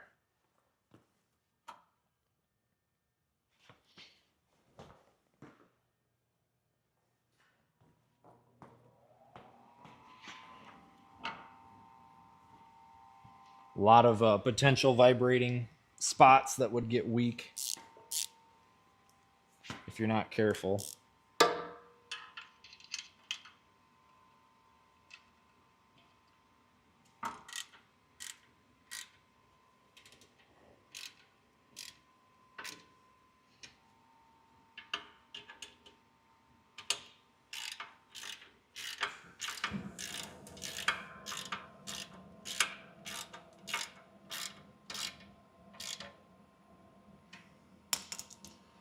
A little bit uneven compared to the other side, but that's that mounting bracket, and I'll probably bend it a little bit with the jack. So let's get the wiring hooked up, and then we can, because I really can't do a whole lot until we get the wiring hooked up, you know, because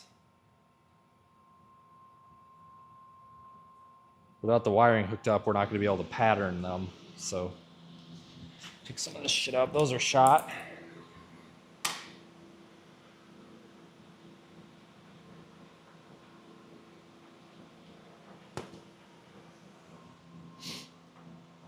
All right, so they give you way too much wiring harness. So what we do know is that the relay is going to need to go over here somewheres.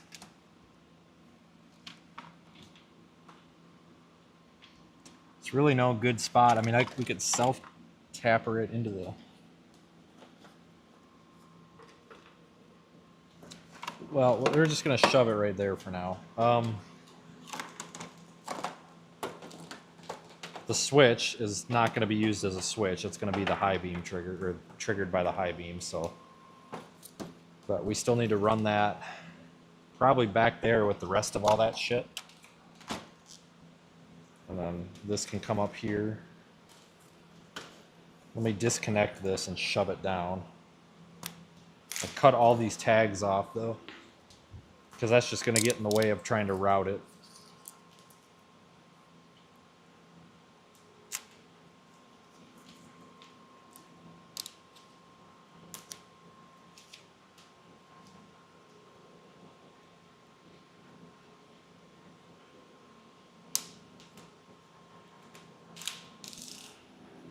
Like that.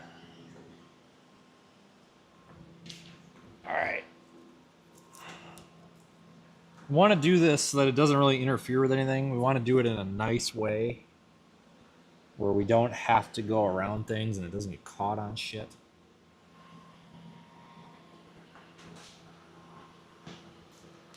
But I also need to do it in a way where I don't have to take the truck apart to do it. I think the answer to that is going down below the air box, coming out, right? Yeah, go right down the frame. Yeah, so we can go, as long as we can get it past, as long as I can fish it past this air box and the stupid coolant hose.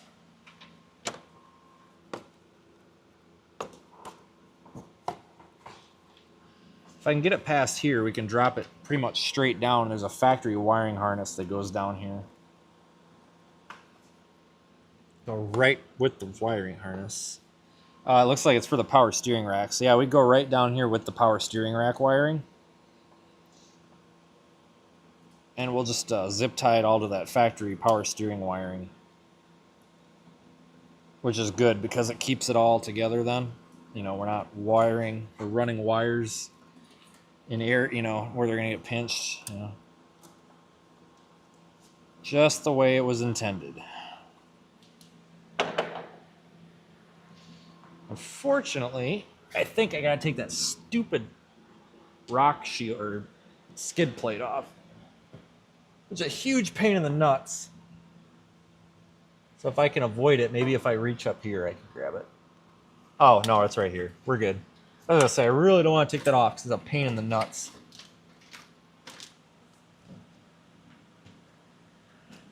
And then we've got our factory wiring harness, comes right along here. And it goes right to basically right where we're at. Okay. And we've got plenty. Yep, okay. So now, I'm going to go under there with zippy ties. Oh, shit. That's right. Where did my zip ties go? We just had this discussion the other day. Remember, I couldn't find my zip ties. I got to steal them out of the truck, I guess. Yeah, we just had this discussion the other day. I don't know what happened to my zip ties. Yeah, I had them. I just had the stupid things.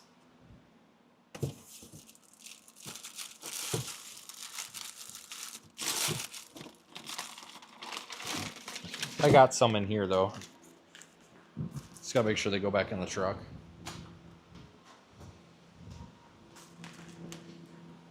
Taking the zip ties because I only want to go under here once if I can help it.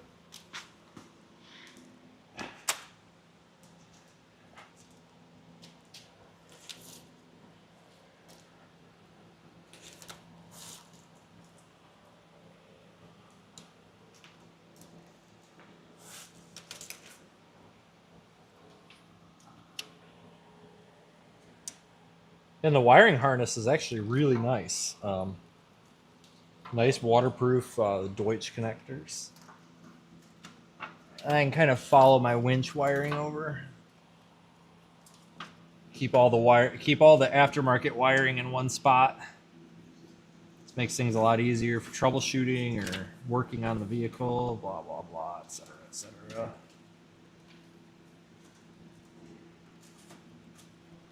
I don't know how much I'm going to need to go over there, though. That's the thing. Probably a lot more than that. It's stuck on something.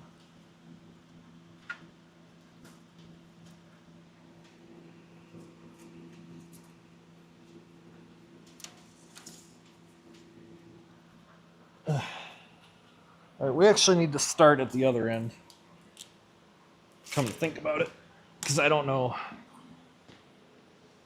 how much slack we need, and I'm going to try to not have all the wire bundled up under here. I want to have it kind of all in one, I want all the slack taken up in one spot, not in like 15 different zip tied locations.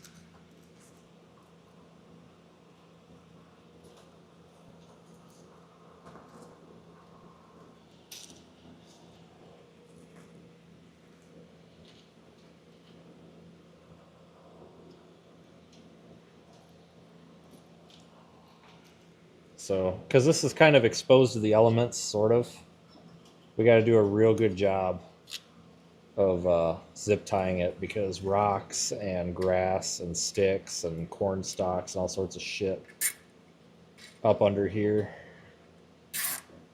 always is going to have a tendency to try to pull the wiring apart on us and make sure it's not going to get caught and then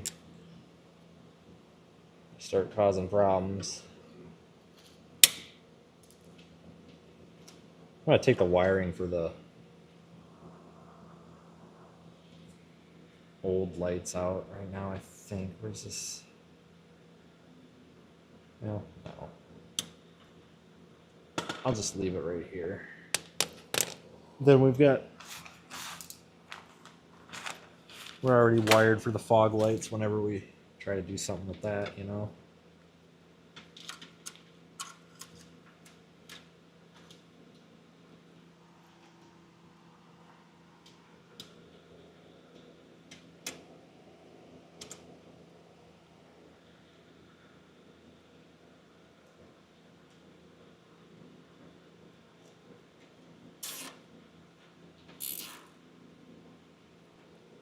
We'll just leave that wiring. There's no reason to dismantle it. There's nothing wrong with it.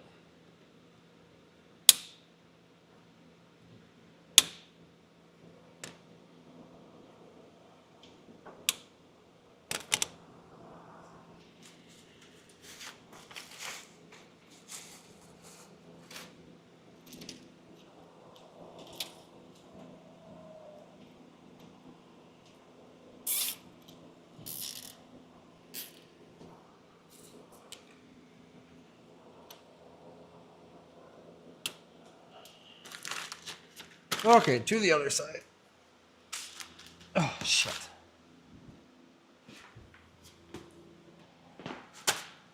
Same with this light. We'll just cut it. Then the wiring's there for whatever we decide to do with that.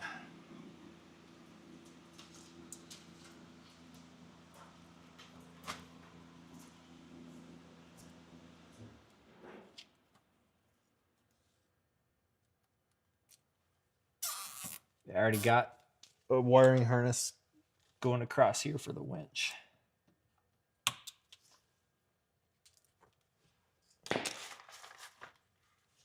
So we just follow that sucker over.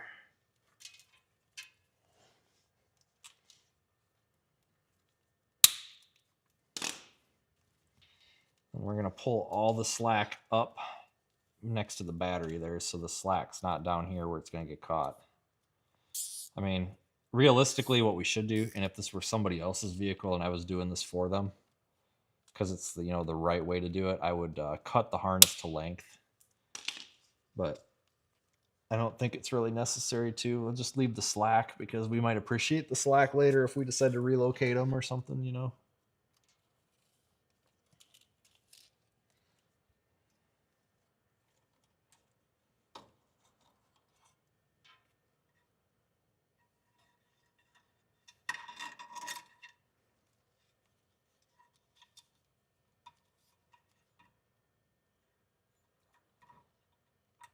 A little extra bundle of wire up there ain't gonna hurt nothing. So.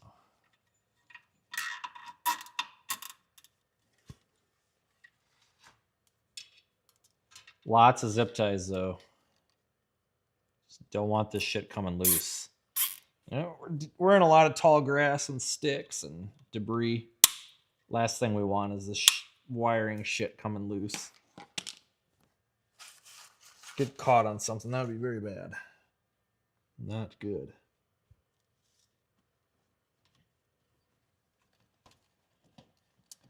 One last zip tie before we go up. I think.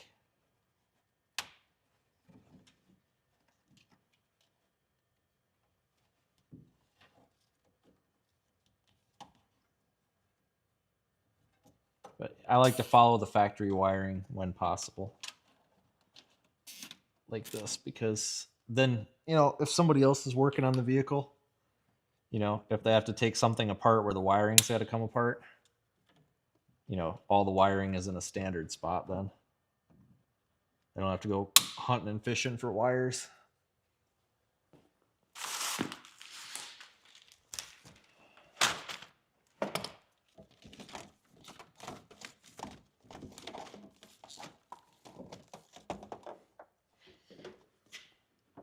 Sure I'm not caught.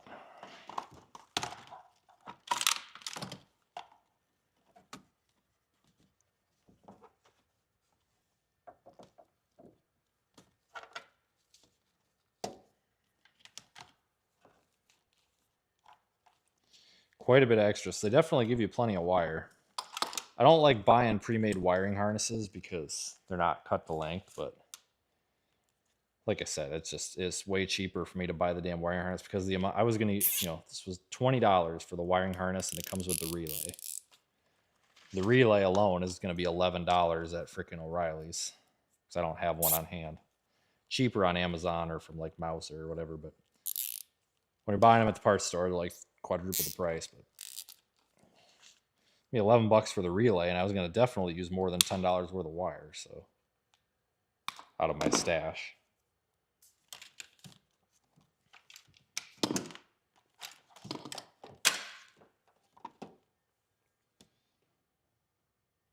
I don't really have any more room on that grounding bus. In fact, that's actually loose. That's not good. Weird.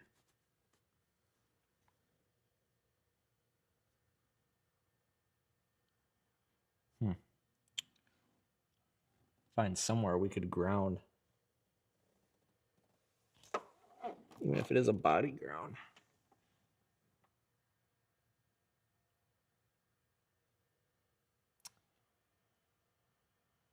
Maybe I should have ran this over to the other battery. Really want to avoid a body ground, but if we have to, we have to.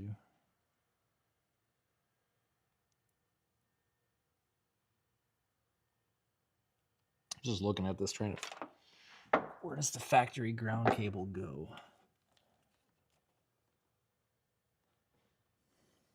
It goes way down there. This is fused, right? Yes, 30 amp fuse. Okay. Well, we can hook up. I might need to add some ground wire to that.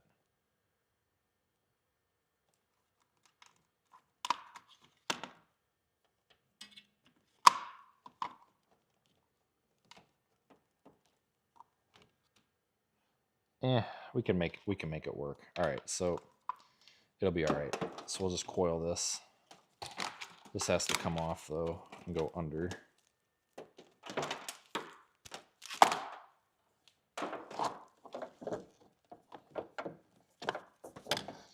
Was gonna screw this relay into something, but I think it's just gonna chill out in here, honestly. There's a little pocket down here. A little pocket of space.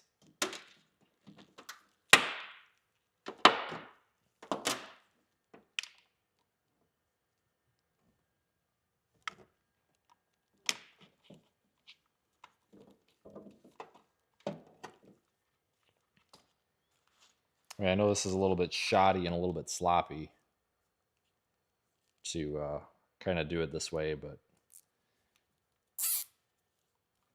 it's electrically fine. I mean, and mechanically fine. Like, we don't have compromised wiring. The wiring's in good quality and good condition. We've just got, you know, about Yeah, about 15 extra feet of it coiled up, and it's a little sloppy looking, but we're not really going for form. We're going for function.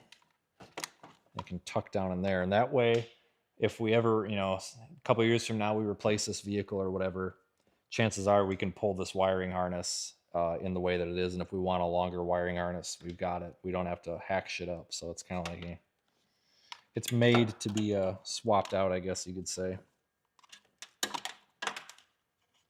That's going to go like that. And this will go over to our ground. This, we're going to follow. I know the secondary battery cable is kind of an abomination the way it runs over there. So I didn't have enough cable left to go an extra like 3 feet to go past the brake booster and over. So we just kind of cut corners. Again, it's fine. I mean, if it's in the way of doing a valve cover gasket or something, just unhook the battery. It's like whatever. I know it's a little bit hacked up, but it's done. It's got good crimps, good solder. Everything's zip tied. It's might be a little unconventional, might be a little stupid, but if it works, it works. And so we're just gonna make everything follow that down. I think actually we might go on the firewall. I think I can reach because I got a zip tied harness up there on the firewall. And then our high beam trigger is somewhere over here. I'm not sure which it is yet. So we'll just do that. I'm sure there's some folks in the chat that are just about to have a stroke at this, but it is what it is.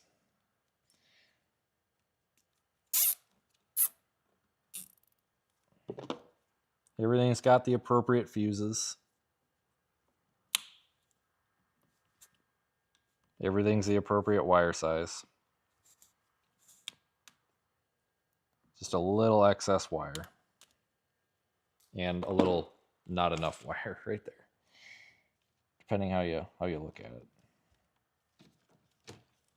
Oh, it's stuck. Damn it. So like I said, we're replacing the switch with the, we're going to run the high beam 12 volts. So that when you flip on the high beams, you get the spotlight too. Because I don't want it on a separate switch. Otherwise, when you've got oncoming traffic, you're turning off like 14 different switches. You're turning off your high beams, you're turning off your fog lights, you're turning off the spotlights, you got to push all these buttons all the damn time, and that's just, it gets annoying. I'd just rather have it all on one button or one, on the high beam switch. Obviously, with the Phoenix controller, I've got a button on the controller that activates all the lights at once too, which also tees into the high beams. So that'll also, it can be also activated by the Phoenix controller.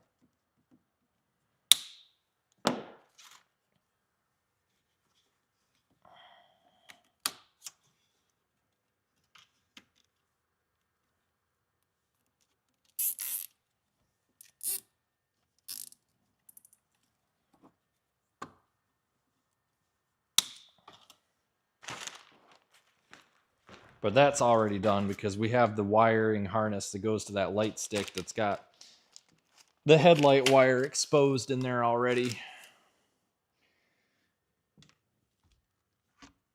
So we're just going to have to open that heat shrink up or whatever the hell and find that wire and just tee into it.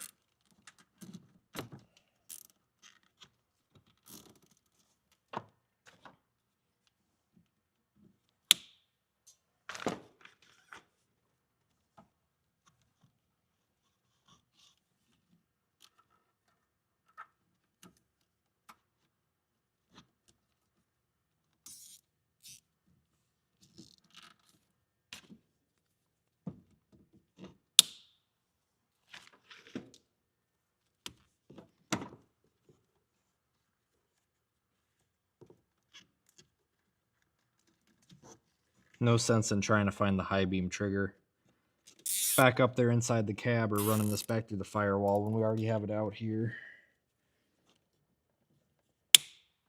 So I think that's where we're pulling the high beam from, I think.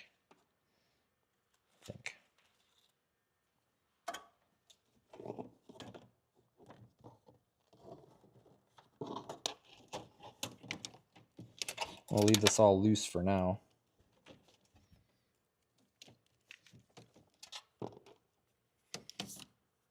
To figure out which wire is which. So I'm just gonna whack the end of the switch off here, or the harness. I'm gonna keep that though. It's a nice little switch. I have to figure out which of these is which. Obviously, I'm sure the black is ground, and then there's a blue and a white. I don't want to peel the heat shrink off of the relay to see which goes to which one is which here. One of them is going to be solid 12 volts, all the time, and the other one's going to be the actual switched source,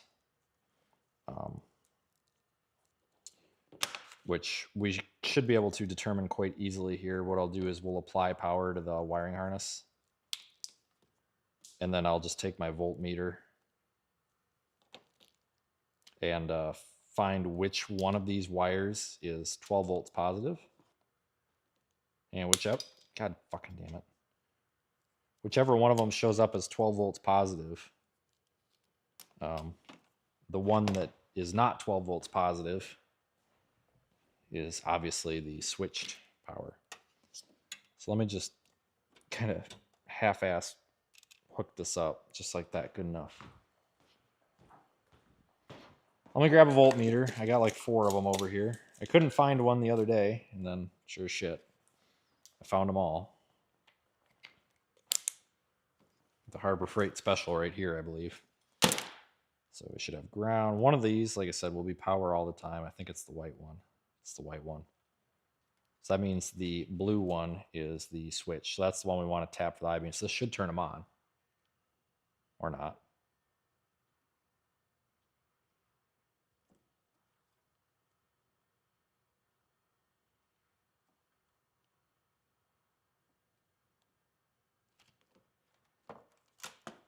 Touching those 2 wires, I think I got a bad connection. Like I said, I just got these things barely touching ground and positive over there, because I don't want to hook them up, because I'm going to have to unhook them to do the wiring.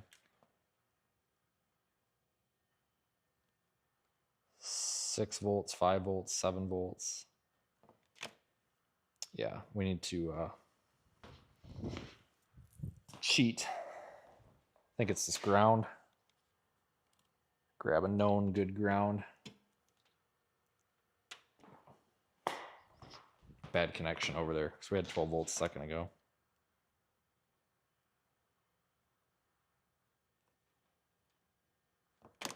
Nothing. Interesting.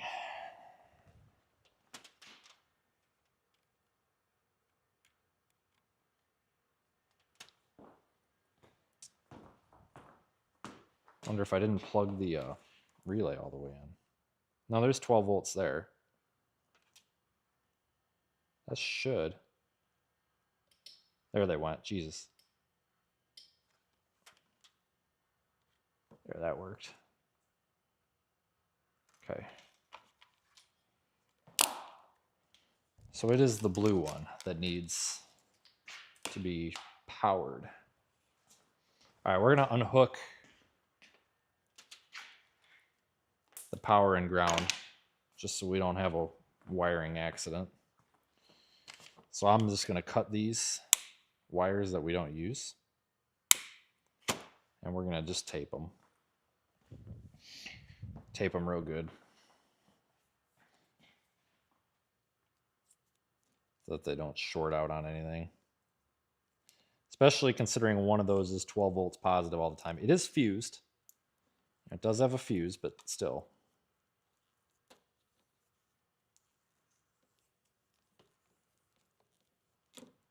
A trick to getting this electrical tape to actually stay stuck down is to cut it with a razor or a scissors. So you got a clean end and then really push it down.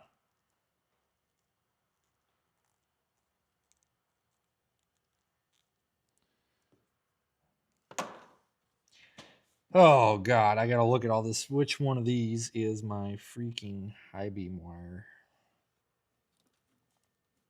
It's gotta be it's this one here. It's the only one that's not in the wire loom. So let me see what we can do, because we obviously want to expose this and do it nicely. We don't want to do a hack job here.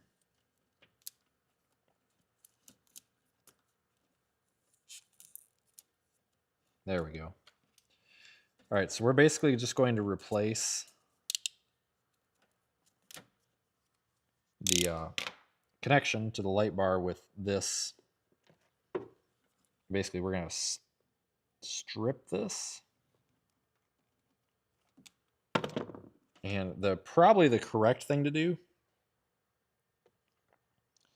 would be to cut it, solder it, heat shrink it.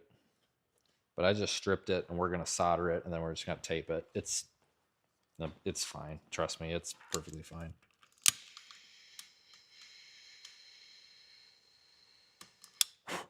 There we go.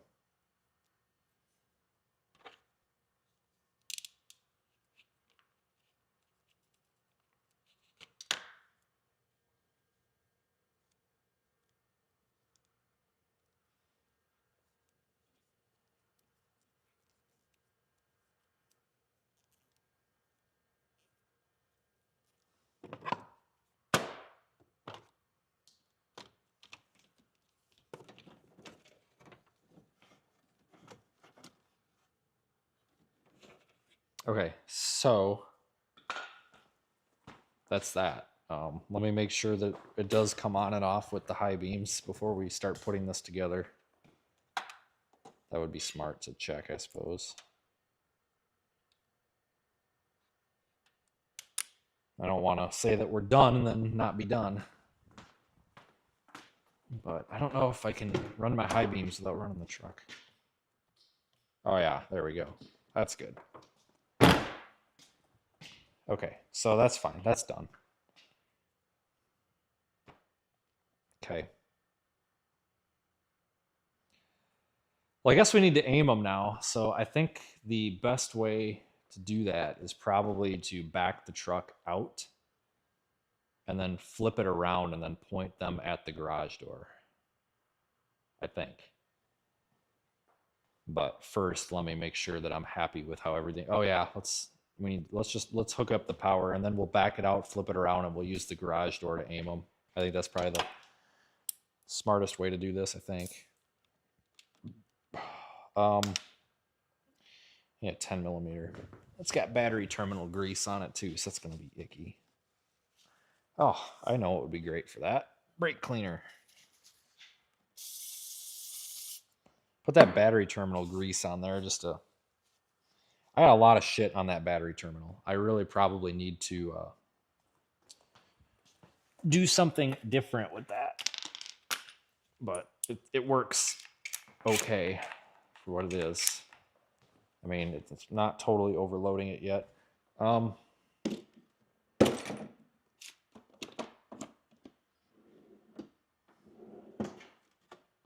We need to aim my hood lights too, the lights that I got on the hood too. Just found my 10 millimeter. I do have a different bolt that's a little longer that I might swap out for here. Hang on. So it's using the factory ground, and I'm just kind of going on the little bolt. Yeah, it's a longer. So we're gonna replace it with a longer bolt, because I'm afraid that we're not gonna have enough threads on that.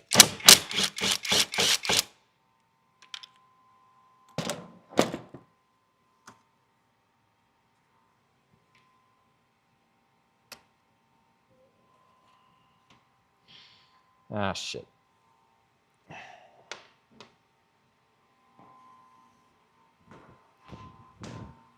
No, it's a little bit stuck in there because one of the battery cables looks like it got like tweaked or something. Rubber mallet. No, that's not going to reach. Use the ass end of the screwdriver, maybe.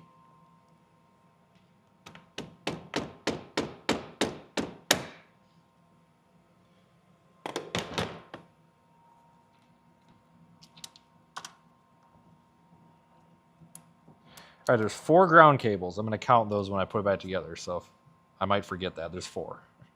So I'll make sure that I get them all on there. One of them just fell behind the battery. There are 4. I don't know what all 4 of them do. I've forgotten over the years, but I do know that there are 4.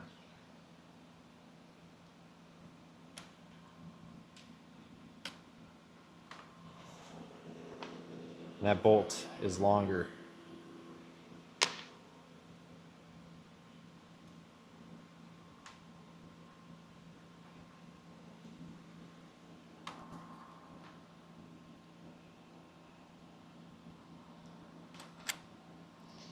Excellent. 1, 2, 3. Well, there's a 4th somewhere. There it is, 4. Okay, we'll put that one on last because of the way that it sits. 4.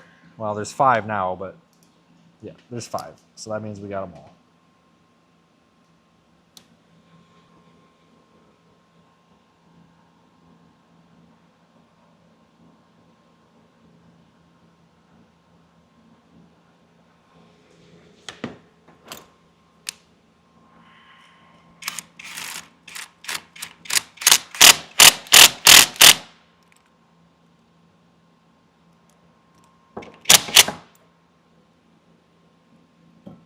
All right, nice and tight.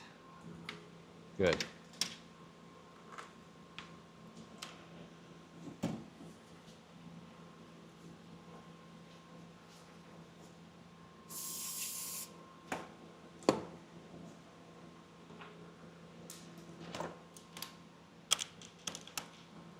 So there's a chance that this is going to arc a small spark, and I just sprayed highly flammable brake fluid on it.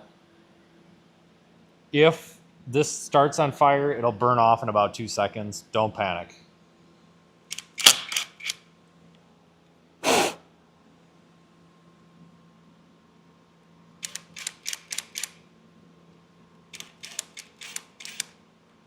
I know this because that may or may not have happened to me before. Trust me, I am a professional.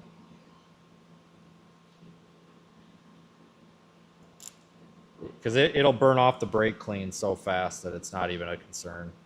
But I have a sink with water over there, so it would be fine.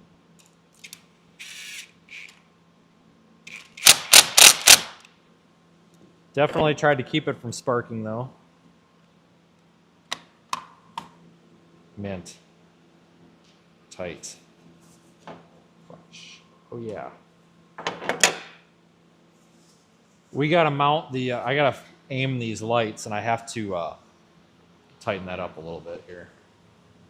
Hold the phone.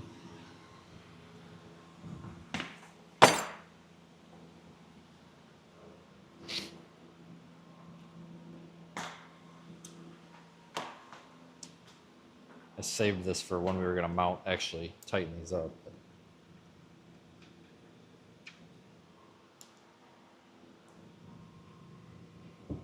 Oh, I guess I did tighten that up. Maybe it was this side. I thought there was a side where I didn't tighten these brackets, but oh yeah, it was this side. I gotta find the bit.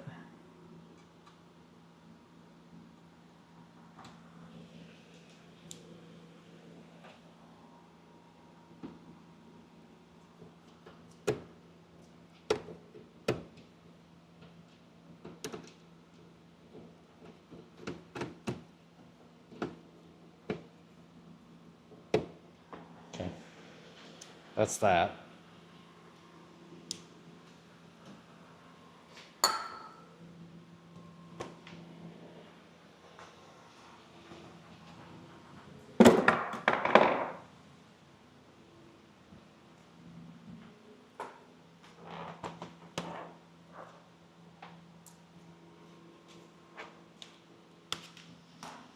Took a lot of tools for that. I don't even want to know what time is it. 8:30? Are you kidding me? Oh my god. What time did I start this? Seriously, what time did I start this? Let me look at the phone. We've been going for 2.5 hours already. Jesus, god dang, man. That's way too long for what we're doing. Shit. Definitely didn't expect that.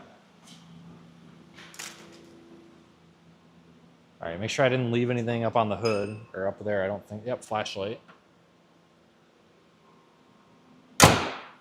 So we need to mount or aim rather those lights.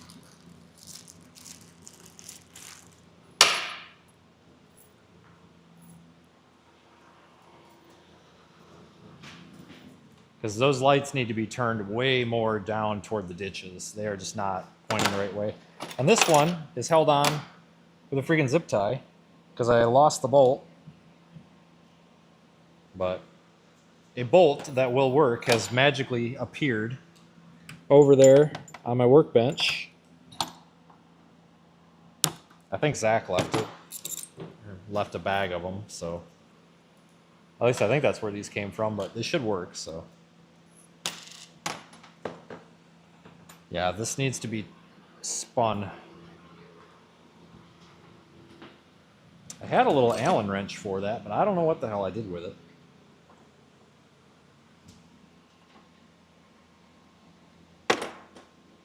I think I got the right...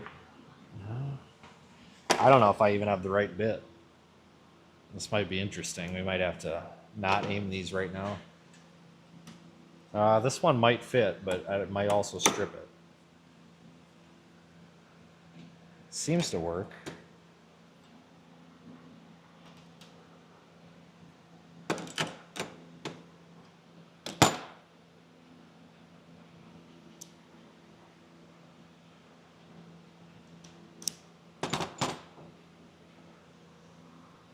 I need to pull that off of there to get that bolt out of there. That bolt's in the way.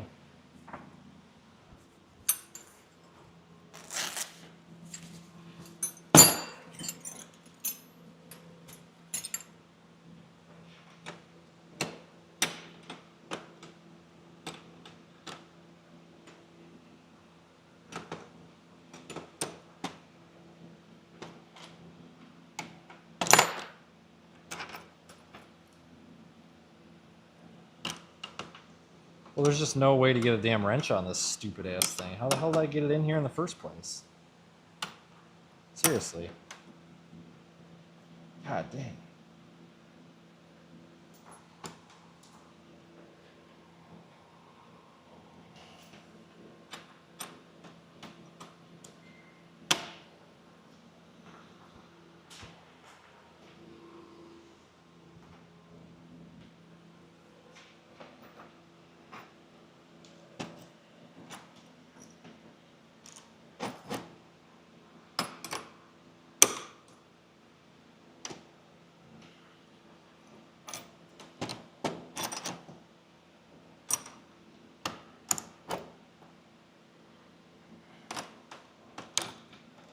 You have to like turn it the wrong way to get it in a position where you can get the rest of the wrench on it. Oh, this is stupid. Don't like these brackets, but it's what I got. Use a screwdriver and this bolt for leverage.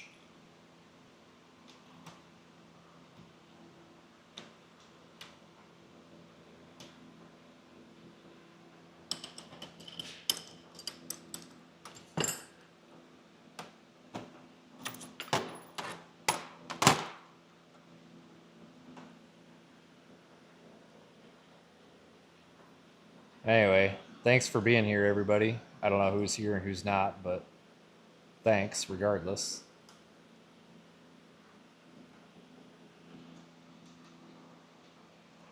All right, now that's out of the way, we can pivot this bracket. I gotta figure out. So we need these things to be like pointing into the ditch. They are ditch lights, like for a reason. Yeah, like that, just like that. They're notched, so one click from all the way outbound or outboard. Remember that, because I'll forget it. One click, one notch.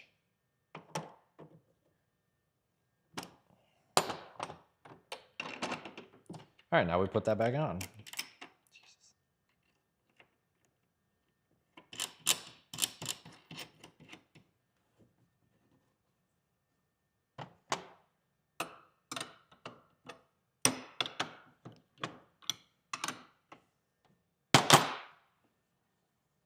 Shit. Why can I not get the wrench on that now? Are you freaking kidding me? Why? That's all right. We'll just do it like this.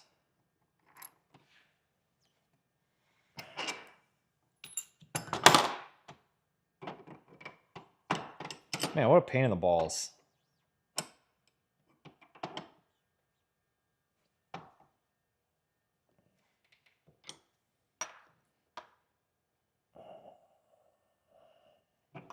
That'll work.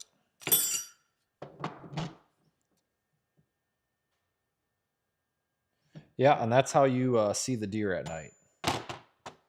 Just like that. Ah, these bolts are way too long, aren't they? Man, that's going to look ridiculous.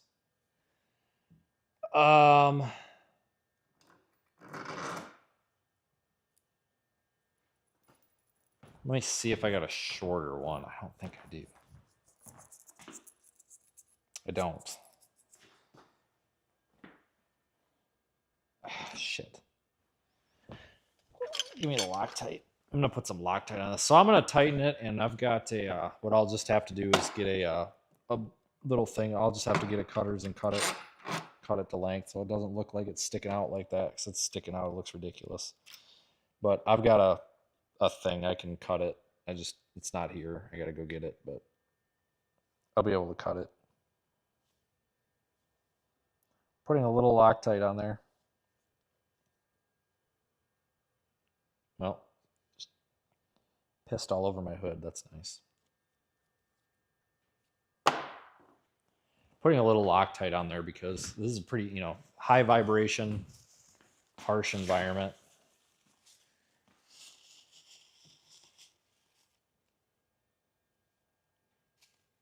I do not want this loosening up.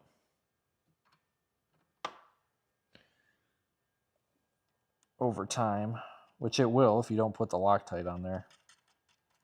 Or a lock washer, I guess, but Loctite, that's what I got. So, yeah, of course, it's different size.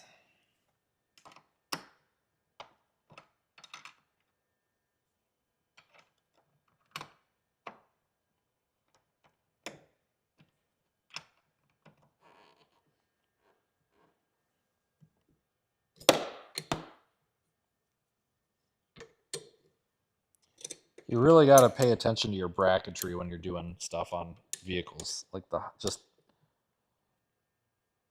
high vibration. There we go. That's good. High vibration environment.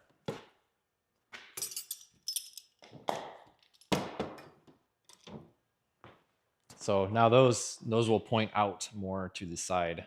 You can tell the drastic difference, because those are meant to actually shine in the ditch. The whole reason those are there is for deer, because we don't need any more floodlight. This here is 120 degrees, so that's like that.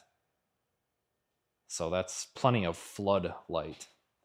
And then these pick up the ditches, so you can watch for deer. It might seem excessive, but you have to understand though that when you're out, especially like rural Texas or interstate driving, and you're driving 80 miles an hour down the road, you need to be able to see, a lot, basically. And the best way to avoid hitting a deer or an animal or something is by having really bright lights. And not necessarily having really bright lights alone, but having properly aimed bright lights, so that you actually are covering a nice wide path, not just a little tiny puddle in front of the car.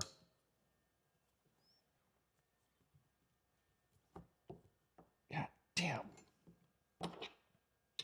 Really tight. Which is good, but it's got to come off.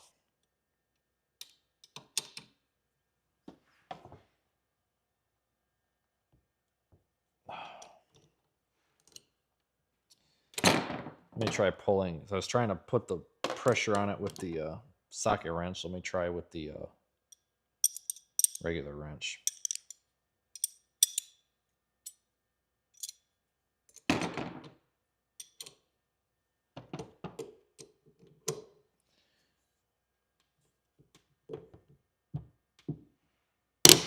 Jesus Christ.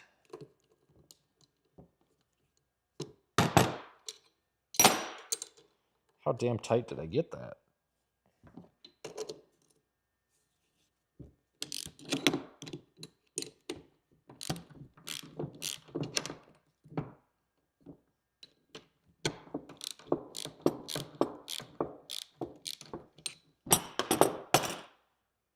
Lock washer on there.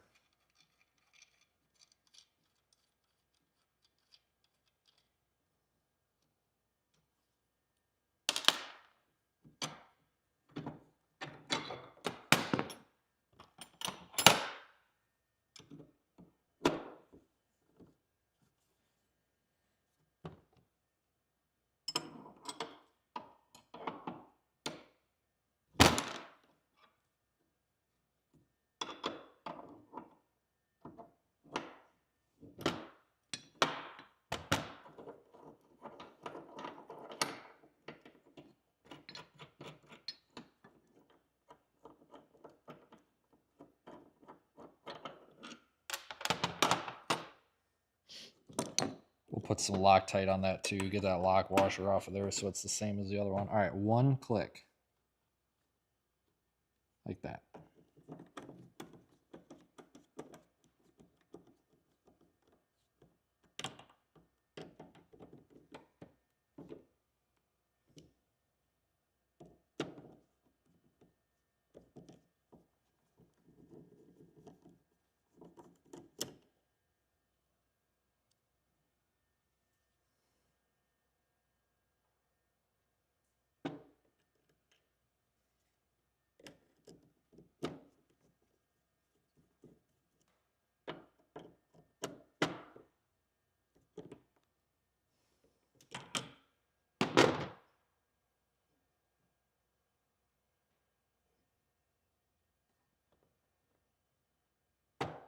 Does that look about right? Yeah. I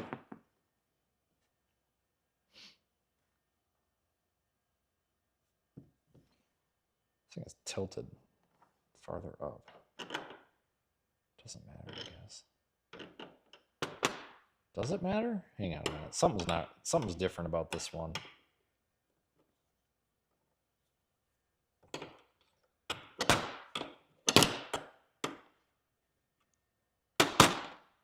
Piece of shit. I've got a tool for this. I could probably walk over there and get it. All right, we're going to leave it alone. There's a reason I have that bracket like that. I don't remember what the reason is, but there's a reason.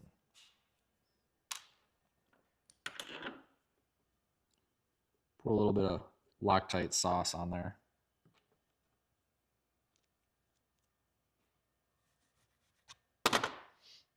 Where did the nut go? Are you freaking kidding me? So I don't want to put that lock washer back on there. I'll just put Loctite on it instead. Just want it to be the same as the other one.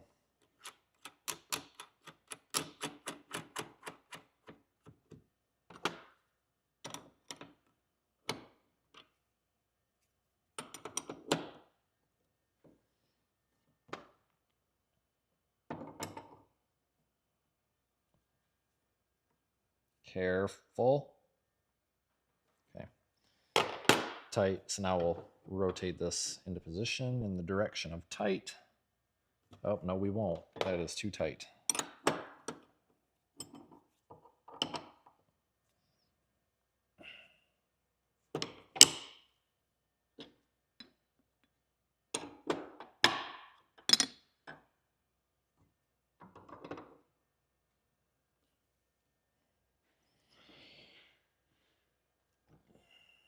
Looks about right. Yep. Happy with that. That needs a little bit of Loctite sauce.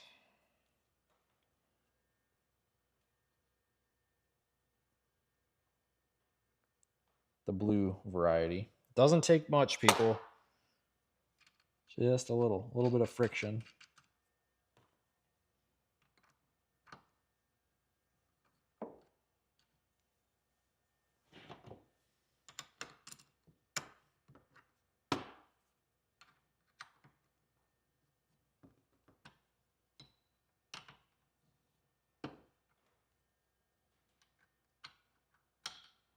I hope I got them aimed equally. You guys probably can tell more than I can,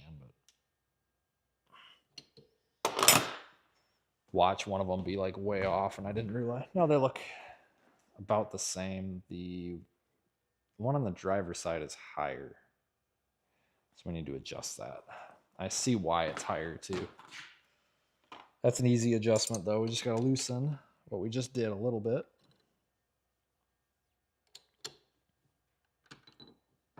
Okay. And then I need a bit that'll fit in there because that's a hex.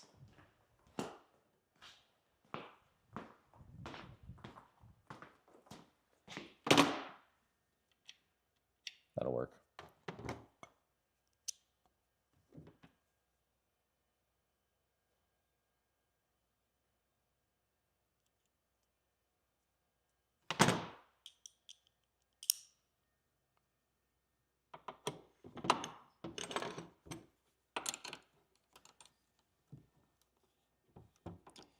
There's a couple of different adjustments on these brackets, and this adjustment is not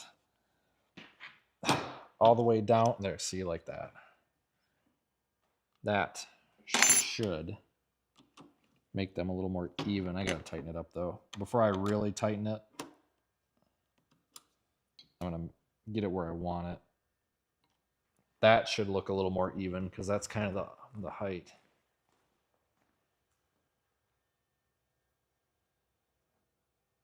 Yep, that looks good. Happy about that.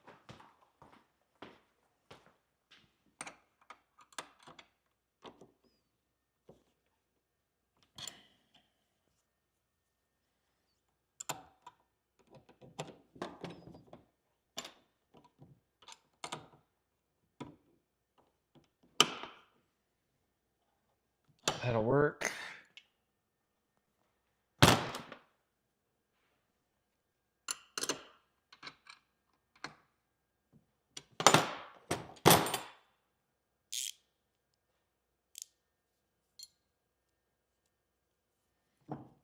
Almost there. See the light at the end of the tunnel now.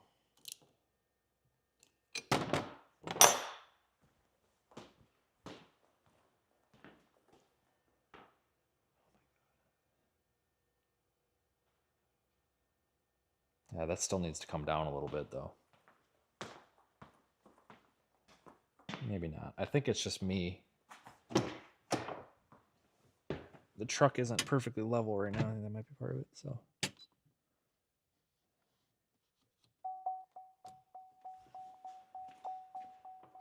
All right, that should give us a pretty even coverage of light. The light bar is all screwed up because the truck's not on. The battery voltage is a little bit low. It's had the key on this whole time. I don't know why I had the key on, but I did. So battery voltage is low, so it's acting stupid.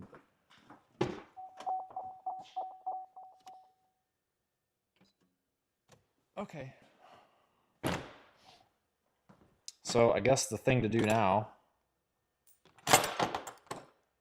is going to be, like I said, flip the car around.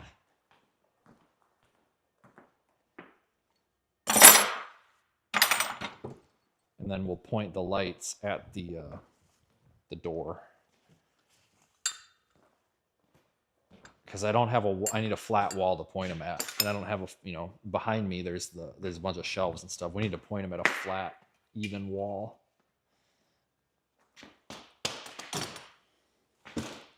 Do need to wash my hands before I get in that truck though.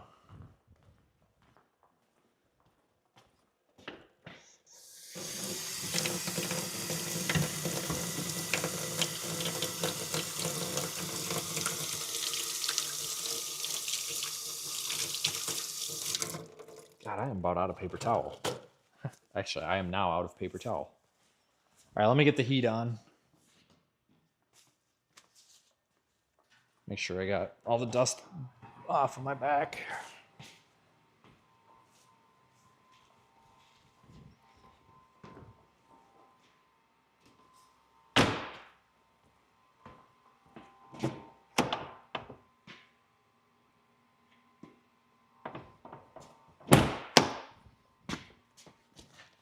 Let me grab the garbage out of here too from the other day. While I think about it.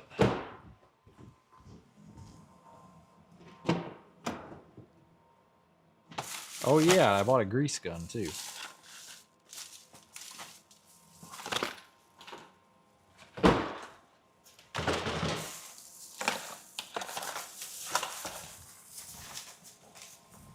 All right.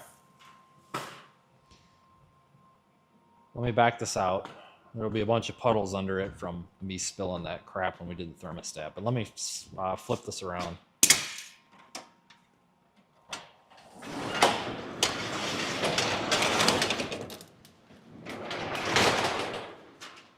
God, it's cold out there. Yuck. Absolutely hate how cold it is out right now. It was so nice the other day.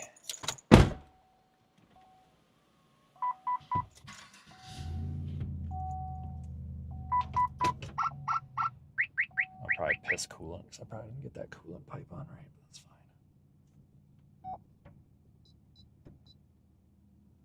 Hold on. What did I just turn on? That's those. Okay. Sorry, I forgot what button was what there for a minute. Panicked. It was like, why isn't my stuff coming on? It's like, oh, that's right, because it's on the wrong button.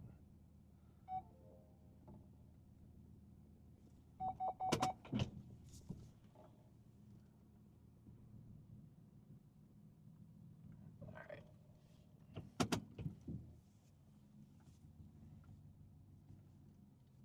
Well, it didn't leave a trail of crap coming out the door, so that's good. Other than the coolant that I knew I spilled. Yeah, so let me tell you, those high beams are something. Holy shit. Yeah, those are nuts.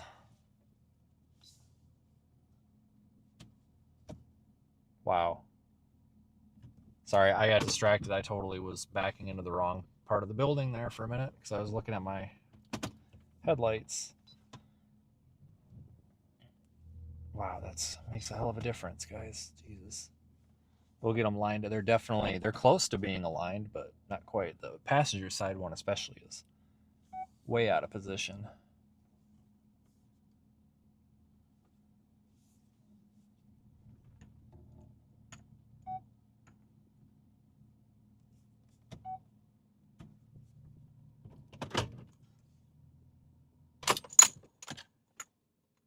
All right, so let's see what we can do here.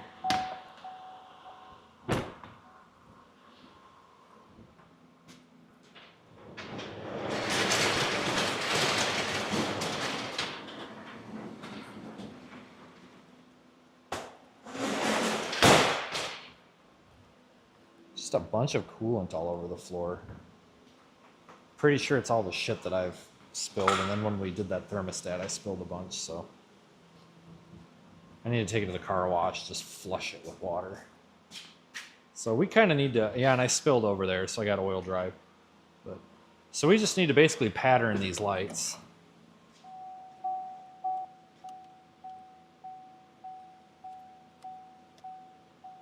So we're looking for those, the two really bright spots are our spotlights that we just installed. So that's what we're looking to adjust, not the rest of the pattern of the beam. I wonder if it'd be better. It don't matter. So it looks like passenger side. I know when I was out there, the passenger side one was definitely off.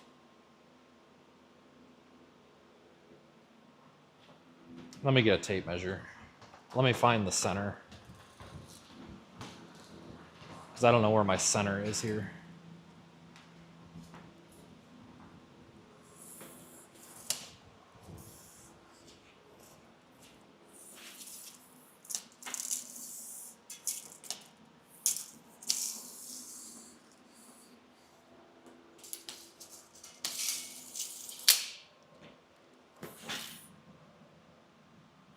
All right, so the center of the panel is the center where I would expect them, so. Roughly the center is about here. double check. Just drawing a line to the center of the grill.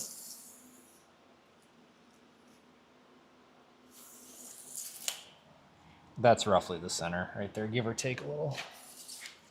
So that's like 38 inches. That's like 33. I kind of sit on the bumper. So I don't know if I need to go out with them or in with them. I think in. Maybe not. It's really hard to tell. So you want them to point like directly straight with the frame rails. So I think this one now needs to go in more. But I think I got this one so damn tight. Oh, no, we go. See, that looks better to me. 29 and 31. Okay, so we're pretty close. It might actually be easier if I just sit in the truck, because I guess at the end of the day, that's what's going to matter. Because that's, you know, the final test is going to be getting it out on the road and seeing how it looks on the road, you know. So I'll probably, you know, I'll go out and test drive it, and then I'll probably make some more adjustments. I'll probably take the 10 millimeter with me so that we can make I can make some adjustments while I'm driving around. I'm trying to match cover up the high beam. I'm trying to match it with the high beam, because I know the high beams are level. I need to, hold on, I'm going to put some rags over my light bar so that the light bar stops, you know, because it's so overbearing. I'm trying to see less of the light bar and more of the factory lights here. Put some rags over it. That helps.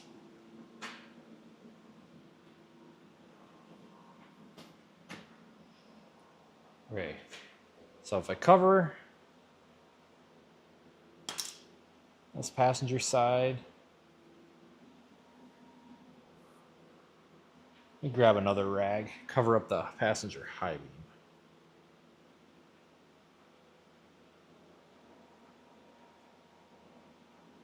All right, so the high beam is this right here. So we obviously need to go up, which makes sense because these are closer to the ground. And this bumper's angled a bit, so you can't go off of the bumper. We basically want these just a little bit, maybe just like 1 degree above level-ish. I think that's where we're at right there. All right, so the up and down is good. So let me lock in the up and down. I reach in here and get these tight enough. Even if we don't get them all the way tight, just tight enough that they're not going to move.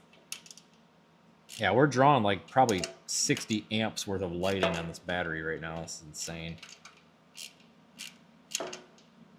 We got dual batteries. We're good. And a high output alternator. All right, that shouldn't move up and down. So now it's just kind of the side to side. All right, so now we're going to move over here and do the up and down, and just basically match the up and down with the passenger side one, because that passenger side one is, you know, where we want the up and down adjustment to be on these. You know, if these were flood pattern, this wouldn't matter as much because they just throw the light everywhere. But these spot pattern, the whole point is a focused beam to put all the lumens and all the light in one spot.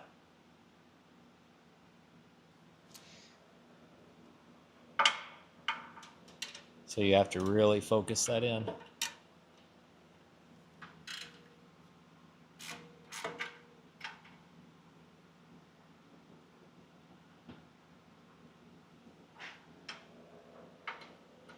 Some serious lighting here, let me tell you. I gotta take these adjustment bolts all the way out. because there's like 2 slots you can put them in, and I got to go in the other slot. So this is going to take me a second of wrenching. But man, these put out some heat. I can tell you that for sure. I'm impressed by the amount of heat.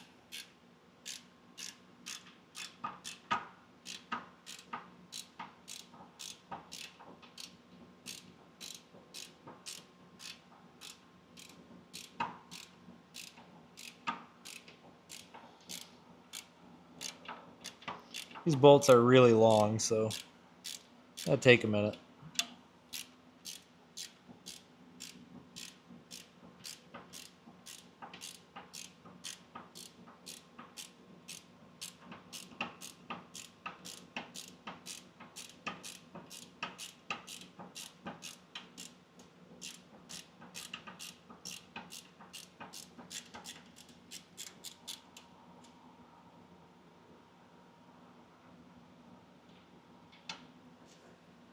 All right, well, that's one.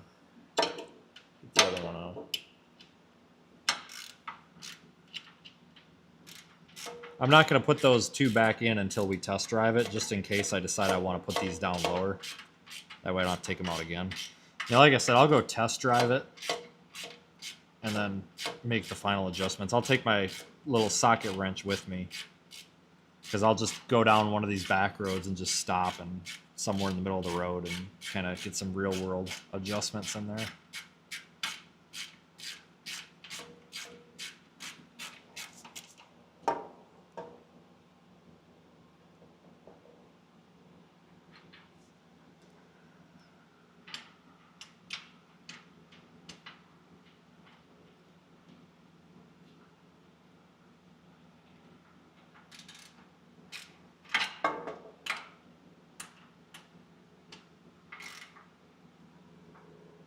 Yeah, these are real comparable to the Baja designs. Like just the light pattern and the quality of the light really reminds me of the Baja designs. Definitely a good knockoff of them, I think. All right, those look about even. I don't know if you can tell, but that's definitely even. At least up and down. Maybe not side to side, but up and down it is. Which is what I'm going for right now. We'll lock in that side to side here in a second. That's a different adjustment. I need a different socket for that. Might be a little high. It's fine. Yeah, actually, maybe it is a little high. No, that's about right.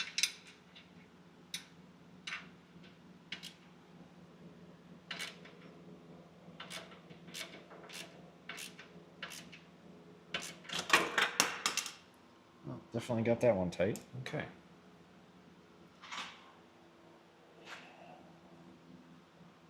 All right, and it looks, like visibly, it looks aligned. So let me get the socket to tighten that thing up side to side. Because that's just the main bolt or whatever the hell you want to call it. What the hell's the damn, I had that big ass socket. I don't know what I did with it. There it is.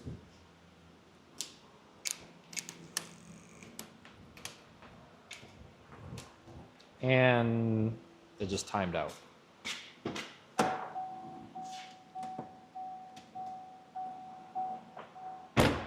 So I think they're about even. This one perhaps just a little bit that way. That looks about even to me. Let me lock that one on.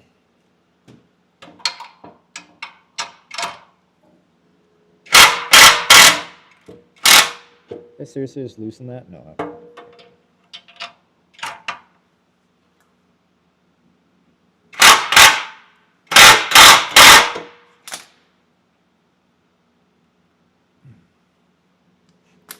No, that's got moved a little bit on me. Hang on.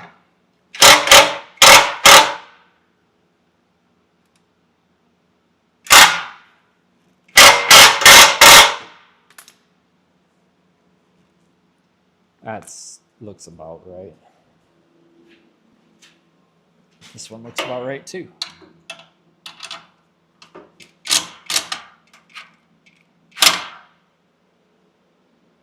Oh, moved it. There we go. About right, I think. All right, they might be a little bit uneven. But I got a suspicion I'm going to have to move them a little bit once we get out there anyway. They're going to have to be tweaked a little bit. So I'll tighten them all down one last time once everything's set in stone.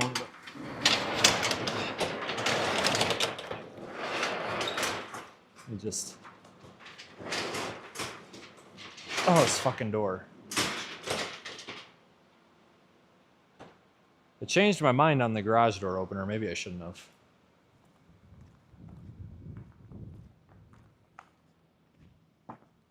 I mean, standing back here, they look even, you know.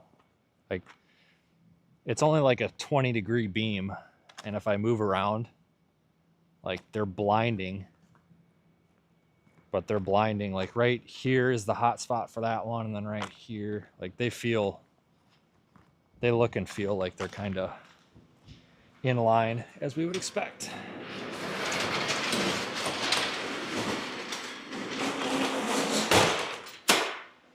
So that's good.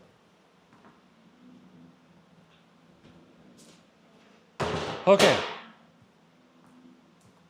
And then we got the ditch lights for deer.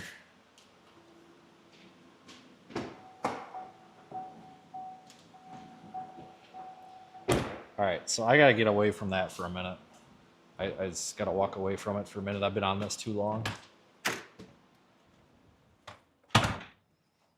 But anyway, guys, let me sit down for a second. Sorry, it's a mess in here. Sit down for a minute. I got to turn my heat back on. Let me look at the chat real quick, but I'm about to wind this down, honestly. My eyes haven't even adjusted here.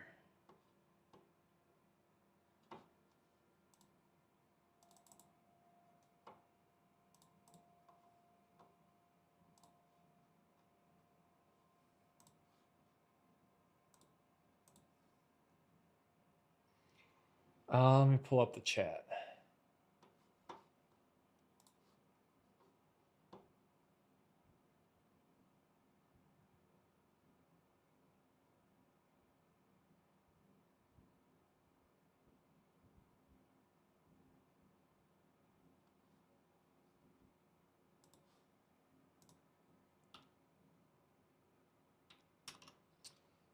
Maybe.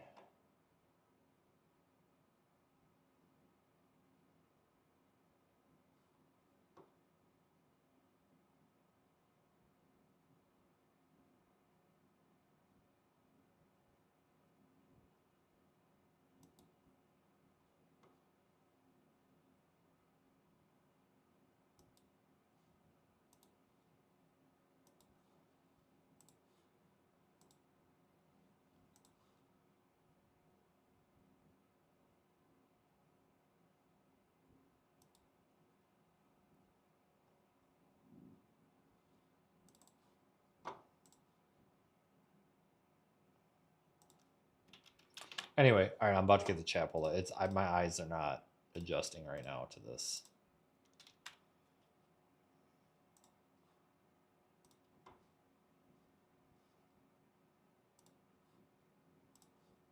I don't know, it's from staring into the freaking high beams on there. Oh my god. I gotta find my YouTube channel here. All right.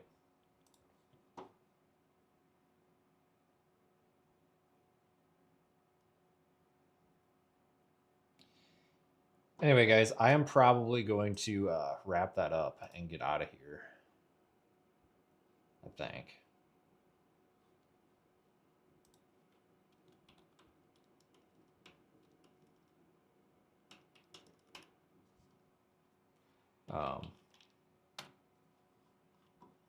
Sorry, somebody sent me something. They wanted me to look at a car for them. Wanted their opinion.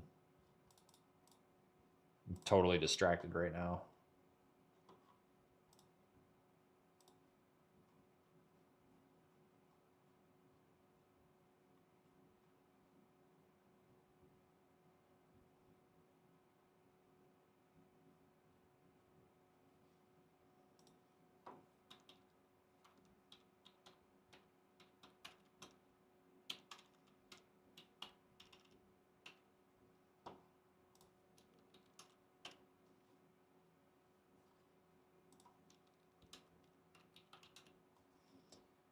Well, guys, I think that's going to be about it. So mission accomplished. I'll go drive that around. Well, I'm not set up to drive it around right now because we'd have to pull everything off of the out there.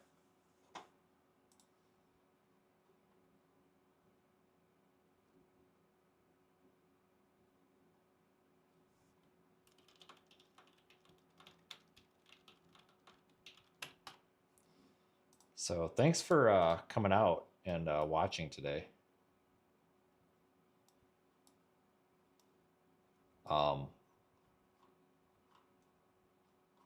I don't really have much. It looks kind of dead for the next few days. That's kind of why I've been trying to stream. I'm going to try to stream every day this week because it just looks dead.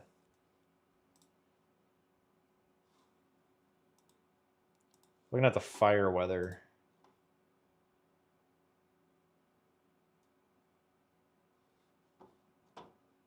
Looking at the fire weather outlook right now, that doesn't look like much. Down to probability too low on day 3. That's interesting.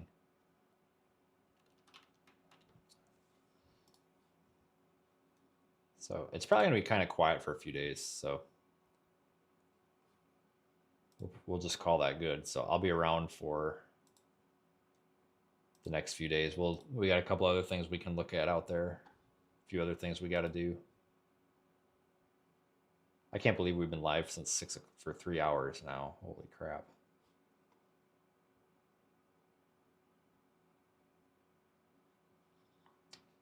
But anyway, thanks for joining, guys. I'm out of here. And I will see you guys probably tomorrow.